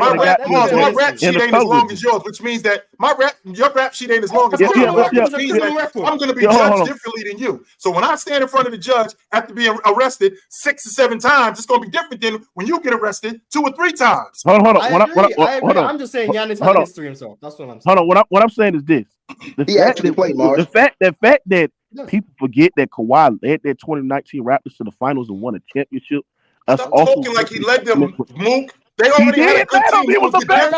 He did. He was the difference. We're not gonna do this. What are we doing, man? Come on, this is the leader of that team. This is Strippers Day. We stripping these niggas down, Ron. This is Strippers Day. Strip the Clippers, but don't strip Kawhi. Yeah, come on, bro. He led that team to the finals. I'm not going to say that, Mook. Yes, Here's the Clippers. He led that team to the goddamn playoffs. Yes, he did. Come on, man. That part I won't argue, Mook. But let's not act like he led the. And the only reason why he didn't lead the Clippers because he's been hurt. He's been hurt every fucking year. Let's not make it sound like he led the Atlanta Hawks to the playoffs, right? Or Washington. That was a damn good team he jumped on. That's number one. That's number one. He led a damn good team to the playoffs into the NBA championship. They were on the door. Chill. They was a good team before Kawhi came there, but they wasn't championship caliber. Nobody look at the Toronto Raptors and sit there and say, this is a team that can actually beat the Cleveland Cavaliers team with LeBron James and Kevin Love in the Eastern Conference Final. No, nobody look at the Toronto Raptors as championship caliber. When they got Kawhi, got rid of DeMar DeRozan, they bought in a couple pieces. We looked at the Raptors for the first time in many years that they are championship caliber. So when you saw him producing some of the best, that the boogeyman left, right? You gonna leave that part out? The boogeyman. The boogeyman was gone. You talking about the boogeyman is crazy. Don't matter, huh? Boogeyman was gone. Boogeyman is crazy. That don't matter. There's a reason why it's called LeBron toe. There's a reason why it's called LeBron toe. That's what we're saying. Oh man, and I got one question for y'all, Ron. I got one question for y'all, Ron. I got one question for y'all. Mook, I got one question for you. Mook, does Kawhi and them win that championship if KD and Klay don't get hurt? No, we don't. Raptors lose that championship. KD is healthy. Hold on. Don't stutter, nigga. I'm about to explain. They have a chance, absolutely. I ain't asked you that. I asked you, do they win the chip if KD and Klay don't get hurt that series? Yes. Can I ask you this? What team? Okay, let me ask you this. Take it. Which team was better, the 2018 Houston Rockets or the 2019 Raptors? This isn't even nothing to think about. What team was better? The Raptors with Leonard on them, and Houston with James Harden and Chris Paul. Who was better? This is easy. Yeah. What? Just the Raptors. I need to know. I need to know everyone else's answer. I need to know. Yeah, why are we thinking? I'm going. So no question it was Houston. No. So no question. What? You Houston? No question it was Houston. They're saying it's Toronto. They're saying it's Toronto. Hold on, Kawhi. Hold on. Come on, Ticket. Why I can't hear Ticket right now? Toronto. Ticket, I can't hear you, bro. No. But I'm asking Ron. But I'm asking you. What team was better? Was it the 2018 This is a prelude. This is the prelude to Kawhi. This is a prelude to Kawhi going to the strippers. I'm just asking you, Ron. Do you think that Kawhi Leonard and the Raptors would have won the chip if KD and them didn't get hurt? And my question is, I asked you, which team is better, the 2018? No, I'm just asking. I ain't asked you that. I asked you, did your team? Yes, because it's the 2018. Hold on, I'm gonna tell you why. I'm gonna tell you why. Because of the 2018 Rockets, which I believe the 2019 Raptors are better. If they was up 3-2 and Chris Paul went out and they had a chance of beating that Golden State Warriors with KD and Steph cooking, absolutely, I think the 2019 Raptors, who produced some of the best defense we've seen in playoffs in NBA history, right, alongside with Kawhi, alongside with a stretch big and Marc Gasol, Serge Ibaka, and that elite defensive unit as well, right? I absolutely think they will have a chance of beating the goddamn 2019 Golden State Warriors. Because you gotta understand, that was not the best version of the Golden State Warriors. The best version of the Golden State Warriors was 2017. That was the best version. They got to the finals. They got to the finals without KD. They steamrolled to the finals without KD that year. And then when KD came back, he was frying Kawhi. In the first few minutes, he had Kawhi on skates. I mean, he was killing Kawhi. He didn't guard. He was killing Kawhi. Kawhi didn't guard KD. That's a bad point. And Ron, let me be honest, Ron. Outside of that, now you come to the Clippers, which he stripped that entire team down, right? What have he done for the Clippers except for get to the conference finals the one time? Get walked down. He got walked down the first time. And then they got to the conference finals again without him. What else have he done? He's been hurt. I don't knock off a player for something that they can't control. You can't control injury. You can't control. But you praise him. But you hold on, talk about that's a lie because you knocked off LeBron James for getting hurt. I don't.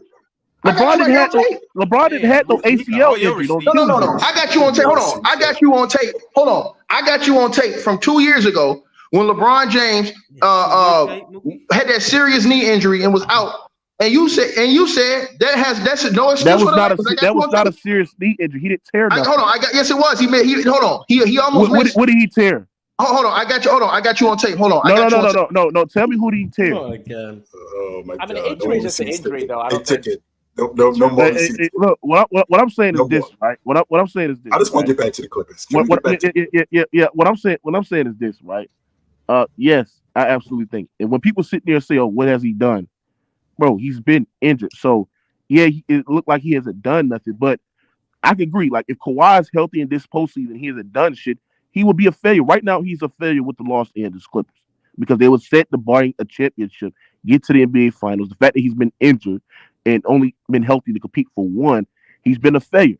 So what Kawhi Leonard has to do, it has to bring the Los Angeles Clippers a championship, doing not producing an at least elite get there, Mook. At least get there, Mook. How about this? Like you don't necessarily got to win it, but at least get there. Is that fair? No, but chill. I don't even think it's just getting there because the goal for Kawhi going to the Clippers was bringing that organization their first ever championship. Right. That was the goal. That's what Kawhi was hyped up to be. I'm not just praising just getting there. He has to go there and win because I think Kawhi is so great in the postseason. I think that any team that he's on, right, that I think he can have that team competing for a goddamn championship because he's that great, that elite, one of the best, greatest postseason players we've seen in NBA history. I think he's that good where he can actually lead that team to a championship when healthy. So it's just not getting there. It's got there winning. I just feel like at minimum, Mook. I feel like at minimum. I ain't saying that you don't have to win it. I'm not saying that, Mook. But I'm saying at minimum, that was the reason why this crew got together, to compete for the NBA championship. It wasn't to get together to make the playoffs because they was already doing that. The question is can we win it? That's why you went and got Paul George. That's why you went and got Kawhi Leonard, right? To bolster this roster. So at minimum, we should at least get there.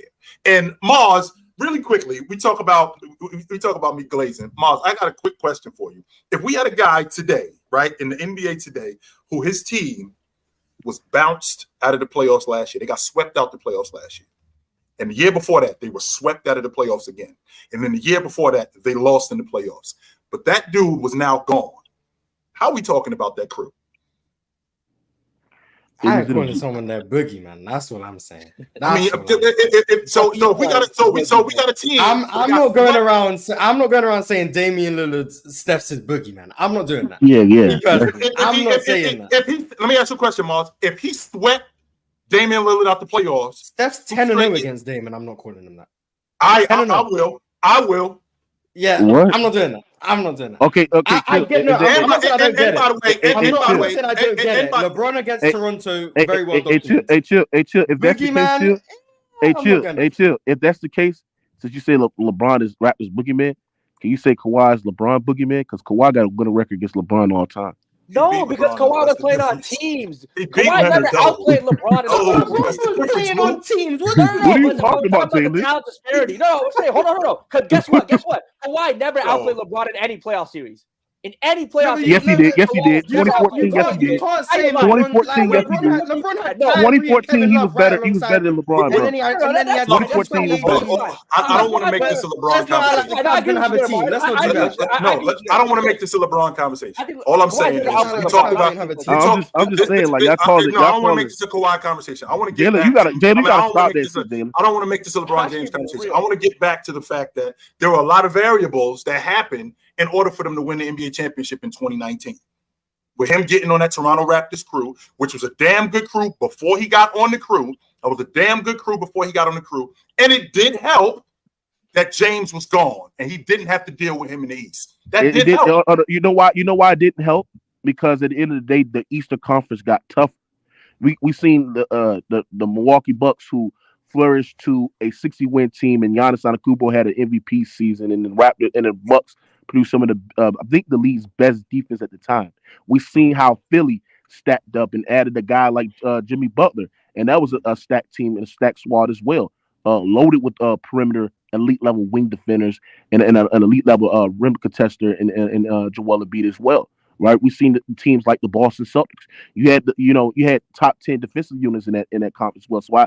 So when you sit there and say that, oh, he flourished because he didn't have LeBron in there, bro, stop it. The Eastern Conference got way tough when LeBron James left. Everybody went east. You got another MVP caliber player. You got another MVP. You got two top 5 players in the Eastern Conference at the time, bro. So I think the Eastern Conference got tough when LeBron James played. I don't think there was no top 5 player in that conference when he played. Not even a top. Fellas, though, let's get back to the Clippers. We're not going to talk about LeBron. We're done talking about the Raptors days. Yeah. But speaking of receipts, I have something in the archives that must be played as well. And I want to know how everybody feels about this because it was said about the Clippers last year. Missed the ticket himself. Can y'all hear this? Their top 5 dudes off the bench can start in the NBA right now. You can't say that about most other teams in the league. So, the logic is that these guys are starters, and the fact that the Clippers updated their roster makes them even better now because now they got guys who could start on other teams, and they would be contributors on those other teams. And the fact that they're going to be contributors with the Clippers. No, that's not my point. My point is that Kawhi, you use Kawhi saying his health. I'm saying the fact that they have dudes that have the capability of playing starters minutes and starting, that can help them not have to put so much stress on Kawhi during the season. You can see Kawhi miss like 25 games this year. Right. And it's not really going to hurt them because they have a good enough depth on that team to get through where they need to get through. If they can get all the way through the playoffs with Kawhi playing 25 less games, they got a better chance in the playoffs with Kawhi Leonard. The Clippers got 5 dudes. Woo! Man. Hold on. Nigga, come on. Where was that? Hold on, Ron. Where was the lie? I couldn't control that weak knee nigga got hurt in the playoffs. You didn't lie. You were right. Right. I couldn't control. Hey, hold on, Ron. I couldn't control that weak knee nigga got hurt in the playoffs. The nigga everything was going perfectly on schedule until this whole ass Kawhi got hurt in game 2. Hold on. Do you pick us to beat the Suns? Yes. Do you pick us to beat the Nuggets? Right. Yes. Listen, I said it again. I don't doubt the talent of the Clippers. I don't. I doubt that weak knee nigga, Kawhi Leonard, and I doubt his knees, and I doubt his mental fortitude to play through injuries. That's what I doubt about him. I don't think he's mentally tough enough to do what guys like Kobe did, to do what guys like AI did, to do what guys like LeBron James do when he twists his ankle bad and still get up and the shit be swollen up the size of a grapefruit. He still ties shoe up tight and keep running. Kawhi Leonard will shut down on you. He gets an injury, he's done for the rest of the game, probably done for the rest of the series, bro. The only time I seen him gut it out was that one time when they was playing against a team that was even more hurt than them in the Golden State Warriors in the finals. The only time I seen Kawhi gut it out. And in that series, what about the Eastern Conference finals? And then, hold on. In that series, Kawhi Leonard didn't even score in the fourth quarter in the closeout. He ain't scored. He got carried, nigga. He got carried by Fred VanVleet, a nigga that averaged 8 points, gave you 8-point games. I mean, come on, bro. That's terrible take. Kawhi we saw it. So it's not when you score. That's crazy. And Fred VanVleet had a good game. Facts, Mars. Fred VanVleet had one good game. Stop it, bro. Ron, you tell me when the strippers. Ron, you tell me the strippers are going to do this all over again, Chilton. And we all know this. Kawhi and Paul George are going to play minimal games. They're going to play around 50 to 55 games. We know that. Mm-hmm. They're going to get to the playoffs. They're going to be looking good for 2 or 3 games. And a weak knee nigga going to get hurt again. And Mookie and them going to be talking about trade the whole team. It's time for Kawhi to hang it up and all this other stuff. We're going to do the same thing again, man. Come on, bro. Y'all niggas ain't cool, man. This is the Clippers' last run. This is the Clippers' last run. If they don't win it this year, you have to blow it up. You have to blow it up. No, hold on. That's not what Mookie said. Mookie said that the Clippers got to re-sign Kawhi, Ron, because Mookie said if he don't, who they gonna put in that new arena? They're not gonna sell no seats. That's true. I mean, Brandon Boston Jr. Brandon Boston Jr. Our time is dwindling. Okay, I need to hear Mars's take on what he thinks the Clippers are gonna do next year, and if they have enough to compete. They have enough, but will they have what they need to compete when the playoffs actually start? No one knows. Also, the small ball merchant himself, Tyronn Lue. I'm not sure how that's going to go against the Denver Nuggets. I'm just saying, because for some reason, his answer to everything is put a small forward at the 5 and stretch the floor. No, Marcus Morris, who shouldn't be in the NBA. But that's besides the point. So, I think the Clippers have the talent. I think they're one of the deepest teams in the league. I'm not a huge fan of the Bones Highland pickup because I think he'll be fine in the regular season. In the playoffs, he's not going to play many minutes because he just can't stay on the floor defensively. But obviously the biggest question, health with Paul George and Kawhi and the rest of the team. And then the small ball merchant. I just don't see them being able to beat the Denver Nuggets with his coaching style just being every time a team is playing well, just put a bunch of 6'8" guys on the floor. That's not going to work to me. So that's why I don't think they're going to win, but I think they have the talent to win. I agree. I mean, hopefully you learn from his mistakes, but we don't know, man. Like I said, Team USA is going small right now. Yeah, I don't know if they're. I hope the Clippers can do it, bro. But like I said, bro, I'm not as high on them as Steve I was. Kerr becoming a small ball merchant too. Oh, is he the originator? Steve Kerr been living off small ball, man. Steve Kerr merchant. Yeah, he's been a death lineup guy. He's been a death lineup. No, I don't know about the original, but he's definitely a small ball merchant. He's definitely a small ball 100%. All right, y'all. Hold up, Chill. Go ahead, Chill. I don't think we've got your full prediction on what you think the Clippers are going to do either. Yeah, I'm out on the Clippers. I'm out. I'm going to be honest with you. I'm not going to beat around the bush or anything like that. I'm out on the Clippers. We've been doing this dance for years now. The talent is there. It's all there. The problem that we have is that the availability.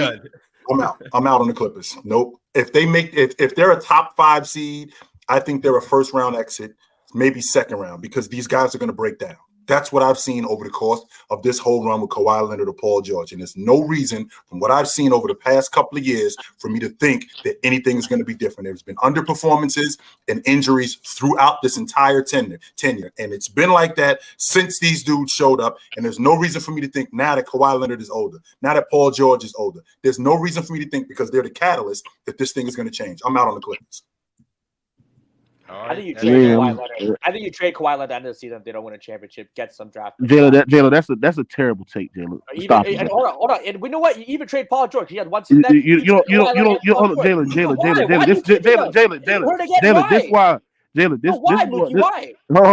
This is why your ass don't run an organization, right? And if a nigga see you or somebody see you and say that hey, Jalen should run this organization, with them comments that you're saying, bro, they'll fire you immediately. You don't trade your box office superstar and Kawhi. What you bought to get you? When you bought? Hold on. When you bought to open up an arena, the Intuit Dome that's open up in 2024 to 2025.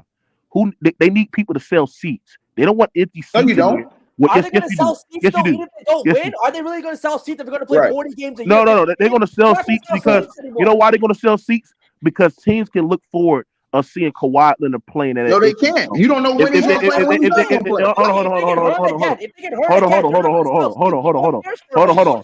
If you telling me that they have Brandon Boston and Terrence Mann and them other guys on the team and don't have Kawhi and PG on that roster, they're not selling the Intuit. They're going to move and just they're not doing that, bro. Hey, people need Kawhi. They need Paul George there because they open up a new arena, and Steve Ballmer, they feel as though Kawhi Leonard and Paul George, when healthy, give us the best opportunity to win. Get out of you here, don't want to trade Kawhi Leonard for no goddamn draft picks, or you don't have nobody. What you make the money get out in the market that can give you the same impact as Kawhi is when playing? And you can actually get somebody who can actually be able to who's there? Who's there? Oh, you had two. Hold on, you had two. Who's there? Hold on. They got moves. Hold on, move. They got moves they can make. I mean, bro, you act like so you killing your own player. You saying if they trade Kawhi, they can't get nothing for him. So basically, you saying the nigga's trash. I'm saying they're not getting nobody, and they're not getting a superstar back in return, bro. They're not. If they're not getting Giannis, they're not selling out no. If Kawhi has no value, why would they want to keep Kawhi? He does have value because they feel as though when he's healthy, he can. No, I'm saying, but you just said you're not getting nothing for him in return. If I put LeBron James, hold on, chill town. You're not getting a superstar James on the trade block right now. Am I getting good deals for him? Am I getting good deals for a 39-year-old LeBron James right now? No. I'm not coming back. Yes, you are. So when we talk about Kawhi Leonard, bro, there will be deals on the table. There will be teams willing to make a deal for Kawhi Leonard. Now, to what extent? That's to be said. But at the same time, if I'm giving up Kawhi Leonard and Paul George, I can get back a haul for that steal right now. You can get. Bro, you're not. If you're not Mookie, hold up. Not superstar young players, but good young players with potential. See what you got. Because right now, we know what if they lose again and get injured again this season. Now there's 3-4 years in a row. They're not trading him. Not winning championships. And what's the best? And what's the best time to do it? Like Mookie, you talked about opening up a new arena. We're starting over. Yeah, right. Exactly. So he's starting over. This is the best time to do it. Who wants to? We're going to get high draft picks, and we're starting over. We're building our unit around. Hold on, chill. There is no quick fix here. Who wants to do all of that? Who wants to open up a new arena, start over, be one of the worst teams in the Western Conference, not compete for anything, not sell out arenas? When you got Kawhi and PG, you know you can win games. You know you can be a top 5 seed in the goddamn Western Conference as well, and you can compete for a championship. Who wants to do that? Who wants to open a new arena with broken cars? These guys are like broken cars. Who wants to open a new arena with guys who have been has-beens, who have been washed, broken down? He want to open up a new dealership with all lemons. But get this nigga the hell up out of here, man. Stop it, bro. He got all lemons. That's really what you want to do, Mo. That's really what you want to do, Mo. You got broken cars and you want to open up a new car lot. That's what you want to do, Mo. No, they're not. That's really what you're trying to do. And not only are you opening up a new car lot, you trying to make me pay top dollar for this lemon. Man, that nigga got smoke coming out the engine. And he want to pay top dollar for it, Mo. But if you know that old car can give you a better performance than a new car, then absolutely you getting that shit. There's a difference between an old car and a broke car, Mo. Stop it. They're not broke. When they perform it, they give you some of the best production, so the bro. car get me across town, but when I want to go out of state, it's gonna break down on me. No, it's not. Look, no, it's not. Chill. What I'm saying is this, bro. I'm saying it doesn't make sense for the Clippers just to get rid of Kawhi and Paul George, knowing damn well they got a new stadium that they open it. So I tell you, I come to the question and ask you this: who are they going to get for Kawhi and Paul George that is a superstar that is worthy of selling out arenas? They gotta be a superstar, move. Okay, first and foremost, you're not even selling out arenas with your crew. With your current crew. That's a lie. You ain't selling out arenas. Yes, we are. So what are you talking about? We are start selling there. out arenas. Number two, this experiment with Kawhi Leonard and Paul George, this was an experiment that failed ridiculously. So if we're moving off of these dudes, we're making it clear that we're starting over. So how about you do that with the city of Los Angeles? Yo, we starting over. We got the number 2 pick overall. We're picking this guy, and we're building our unit around him, which is what franchises do that turn into good franchises. That's what they do. You, on the other hand, Mook, you just want to sell tickets for these bum-ass Clippers who every year break down. And they're not bums when they're playing. Are they bums when they playing? If they bums when they playing, if they bums when they playing, if they fucking bums when they fucking playing, when they playing, they ain't bums when they fucking playing. Because when they fucking playing, they fucking producing. This nigga Mookie got a new dealership, Ron. Mookie got a new dealership with all lemons in the parking lot. And when the people come ask for a test drive and they crank the car, it's smoking all kind of shit coming out the hood. This nigga Mookie is a snake oil salesman. All he want to do is sell lemons and sell broke ass beat up cars and shit, and want everybody to buy it as new. I want to sell championships. I know damn well if I have Kawhi and Paul George healthy, I'm winning a fucking championship, What bro. championship? There's no championships to Cause sell. they been fucking hurt, nigga. Yeah, they been hurt. Oh my god, they been hurt. They been hurt. All right, fellas, I gotta read these super chats before we wrap it up. Oh my god! All right. Brumman Fifth Flow said, "Hey Mook, keep it 100. If Kawhi wasn't a Clipper, would you be defending him like this? Because I feel like the only reason why you were defending him is because you believe he could do the same for your squad." Mookie's a Clipper because Kawhi's on the team. Yeah. He's not a Clippers fan. He's not a Clippers fan who got Kawhi. He's a Kawhi fan who went to So take Kawhi Leonard off that crew and Giannis in 21 and what they did. Giannis is all time great. I just want to be clear on that. Giannis is all time great. Meanwhile, yes, he's all time great. If he did that with the Clippers, get the hell out. Nah. Giannis ain't doing that. Kenneth Rutley said, "Ticket got tape on everybody." Man, I got I got some takes of him too, man. At least I stand on mine. You know I'm the king of takes. You know I'm the king. I stand on mine, Mook. I stand on mine. I stand on mine, you know what I'm saying, buddy? I ain't really tripping about that. I stand on mine, baby. I ain't really tripping about them takes, man. You know, I stand on my shit. You said James Harden was a nigga with titties, and now all of a sudden you want him. I said if he comes to the team, I will accept him. But you said he shouldn't be on no team. He's trash. That's what you said. Time out. Did I hear that right? He would what? What? I said accept. He said he would suck him. What he say? Yo, y'all niggas, y'all got to What did you say? I said like you said something else. I said accept them. I said accept them. Y'all nasty here, boy. Y'all nasty here. All right, come on, y'all. We gotta keep it. Y'all nasty here, man. Y'all nasty. SPWZN said Chilltown being an accolade merchant for rap is crazy. Platinum albums is not a metric of lyrical talent. If it was Killer Mike, would it have been multiple plats? No, it wouldn't have been multiple plats. But I can't discount that Jay-Z is a platinum selling rapper. I can't discount that Slim Shady is a platinum selling rapper. So what are we talking about? I can't discount that Nas has platinum albums. I mean, the fact that you are making platinum albums, it ain't just terrible music. Yeah. No, more good albums. That's not true. More good albums go platinum than bad. Hey, they said, is that why your name? They said, is that why your name is rated R? No. Hey, chill out. I didn't say that.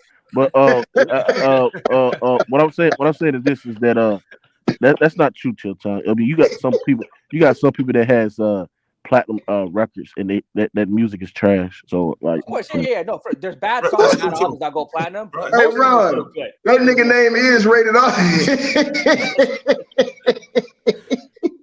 What kind of freaky shit you got going on over there? Hey, Kenneth Rutley said they argue in the same point for 20 minutes. It basically came down to if they're healthy, they'll be be interesting. If they're hurt, like usual, they'll be hurt and not make any noise. Who else up there, man? A11 Gravy says, salute PC. Thoughts on Rich Paul defending LeBron's bubble chip and capping about his failures on Gilbert Arenas' podcast? What are you gonna do? Yeah, it just that's what he does. I mean, LeBron apologist does that. The propaganda speakers, the Glazers do that. Jalen he learns for that. He learns from Rich Paul. Rich Paul was speaking facts though. If anybody won that ring, only reason that ring is a bubble ring is because LeBron won it. No, it was the reason why it's the bubble ring. Hold on. The reason why it's a bubble ring. Hold on. The reason why, and this is why I disagree with Rich Paul. I think if any player, any team that won the bubble, they people would crucifying that ring, especially if you're looking at what the Lakers did after that year, where they got put out the fucking first round. Got the ass beat. Anthony Davis got hurt. So what I'm saying, stop blazing. Hold on. What I'm saying is this. It was up in the city. What I'm saying is this. Rich Paul, the fact that Rich Paul attacked Steph Curry and just brought up Steph Curry like that, this shows you that Rich Paul thinks that Steph Curry is a threat to LeBron. And he could have brought up any other player. But the fact that you think yeah, if it was Steph Curry, they wouldn't be calling the bubble ring. Man, they be trying to discredit Steph. They've been trying to discredit Steph rings when he was playing with Kevin Durant, bro. They discredit Steph rings when Andre Iguodala won the Finals MVP. So you telling me if Steph Curry would have won that championship in a goddamn bubble, bro? You telling me they want to discredit that shit, man? Stop it, bro. Get out of here, man. They would have discredited that. LeBron stands do discredit Steph's ring, and if the Lakers lost in the bubble, LeBron stands would have discredited the bubble. The whole Kevin Durant, Kevin Durant, 100%. Yes, they would have. 100% they would have. If the Brooklyn Nets would have won, if anybody would have won it, it would have been. Yeah, and I'm not saying all LeBron fans are LeBron stands. The stands, well, they don't know who they are. They're in denial. But everyone knows a LeBron stand when they see one. And if the Lakers lost in 2020, they would have said the bubble doesn't count. And when Steph Curry won his 4 rings, the only one the LeBron stands give credit to is the 2022 one. Every other ring, they don't give Steph credit. They don't give Steph credit. Hold on, there's difference in rings. I'm not going to value the rings he won with Kevin Durant as the number 1 guy, the same as the ring he won in 22, when he was clearly the best player. In 15, he was still clearly the best player, even though he didn't win the Finals MVP. We all know he was still the best player. But the King, he was the best player on his team, correct? 100%, without a doubt. But with Kevin Durant, let's not act like those rings are worth the same, because he was clearly. Excuse me, Jalen. You would win any LeBron James contest. I guarantee you that, bro. I'm pretty sure. All right, Charlie. Give me my contract, bro. I'm looking for my contract. Man, God damn. Hey, Styles Black said Ingram just doesn't fit with this team. He's the only one playing one-on-one basketball. Everyone else is moving that rock to get better shots. Bro, that's what we saying. Hold on. That's what we saying, bro. We saying that his game is getting exposed on this level, bro. You got to be able to do other things, man. When you're a great player, bro, you can't just do one thing. When you're a great player, you have to be able to do other things. Mike showed you he could change his game. Kobe showed you he could change his game. LeBron showed you I could change my game and do different things. This nigga Brandon Ingram, he act like he want to be great, but he like I said, he got work to do, man. He got work to do. If you do that one thing, you better be damn good at it. You better be Kevin Durant good at it. Do you guys think he could just be in a shooting slump or just in a bad? No, nigga, no. His game is all predicated off doing the same thing. It's like what you call it said. If B.I. ain't getting the ball and ain't scoring, he ain't doing nothing else. Nothing else. When have you seen? I just think scorers go through droughts, though. They go through slumps. I think. No, you're not hearing what I'm saying, though. I'm saying his whole game is predicated off one thing. If he has the ball in his hands and he's scoring, he can only score one way, and then if he's not scoring that way, he's completely useless on the court. That's the problem. I mean, I hear you. Definitely more of a scorer. He should be scoring in a multitude of ways. Like in the super chat highlighted it. He's the only one out there playing one-on-one ball. He should be passing, moving out the ball, getting second chance points, running a fast break. All he looking wrong. He's looking to get the ball and go dribble 5 or 6 times to try and get a bucket. Man, get the hell out of here, man. So run the court, run the floor, and get an easy bucket, man. He can't. I mean, clearly he's struggling. I'm gonna say, clearly he's struggling. I just don't want to judge him too harshly because we've seen him in 100 games in the NBA. He's still gonna score average 24, 25 a game in the NBA next season. 4 or 5 assists, 4 or 5 rebounds. Still gonna be an all-star caliber player. So I'm just not gonna put too much stock into him having a bad stretch of games. Sure. And I don't think anybody is questioning his game at the NBA level. That's not the question. So it's just nobody's questioning his game. Right. That's where the issue is. And his game is getting exposed because he doesn't do other things. I do question him because if you can only score when you got an ISO in the mid post or when you get an isolation and you can get 5 to 6 dribbles, then what does that mean? What happens when you get to the second round of the playoffs and you play against an Ime Udoka team and they jump the same way they was jumping KD? Then the second round. You see what I'm saying? So it's like I gotta question you. Mars the nut. Nice. Super chat from Devin. He said mid-season tournament prize should be something to do with playoff positioning.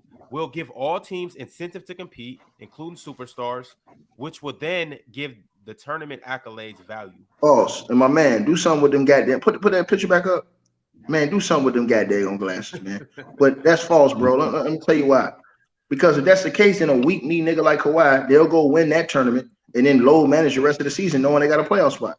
No, sorry, not gonna work. I think that mid-season tournament just I don't see nothing valuable with that. I just really think this is another way just to spark up the regular season, spark up the ratings. It's nothing special. It's a ratings thing. They just want the ratings. I think teams are going to low manage on those in-season tournament games as well. As really, like people are not going to take that serious. If Kawhi and them played during the regular season, it'd be better. Super chat from Trey God. He said, got a 40 with the long nose, Scottie Pippen snout. Miles is tough. Guess that's a Miles. I gotta go listen to that. I'm gonna go listen to that song after we're done. I want to hear that. Hey, if you in the community chat, send through that Miles Bridges song so me and Chill can hear it and everybody else. Oh, send that to the chat. Oh, you talking about the guy that hit his wife or something? Yeah, Miles Bridges. Yeah. Oh shit. Niggas talking down on Scotty now. Oh.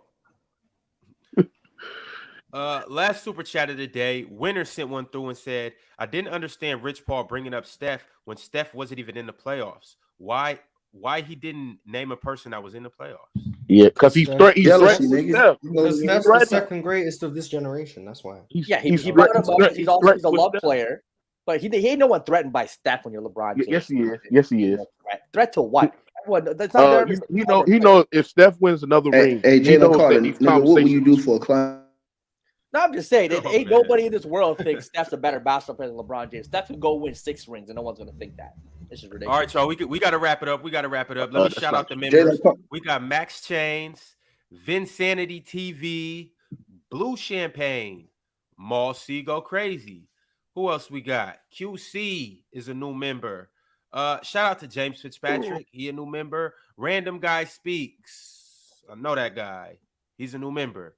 Agility just became a new member. Shout out all the new members. If you're not a member yet, now is the best time for you to do it. It's no better time than now. If you haven't subscribed, subscribe. Like the video on the way out. Hey, today's a big day for PC. A major day. After this, we got Open Gym. After Open Gym, we got Open Field. Later on in the day, we're dropping 3 new shows. As you guys know, we talked about it yesterday. Fluent got a new show. His top 10. So tune in and see his top 10s. We also got Lakerland dropping today. Go ahead if you a Laker fan. Damn, I got a Laker glazing. Go ahead and join that Lakerland. Go hear all the dub Laker propaganda. And last but not least, the Lakers aren't the only team that we highlighted today. Football season starts Thursday. That will be the opening kickoff to the season. Also, it's the first Sunday of the season, week 1. So we had to come with that Dallas Cowboys show tonight. You will get a chance to see the Dallas Cowboys show in effect. Tune into all of these shows. Show support, drop in, like, comment, and subscribe. And tomorrow we'll be talking about the Phoenix Suns on here. So pull up. It will be a nasty agenda pushed, right, Dub? I guess. Hey, Dub, don't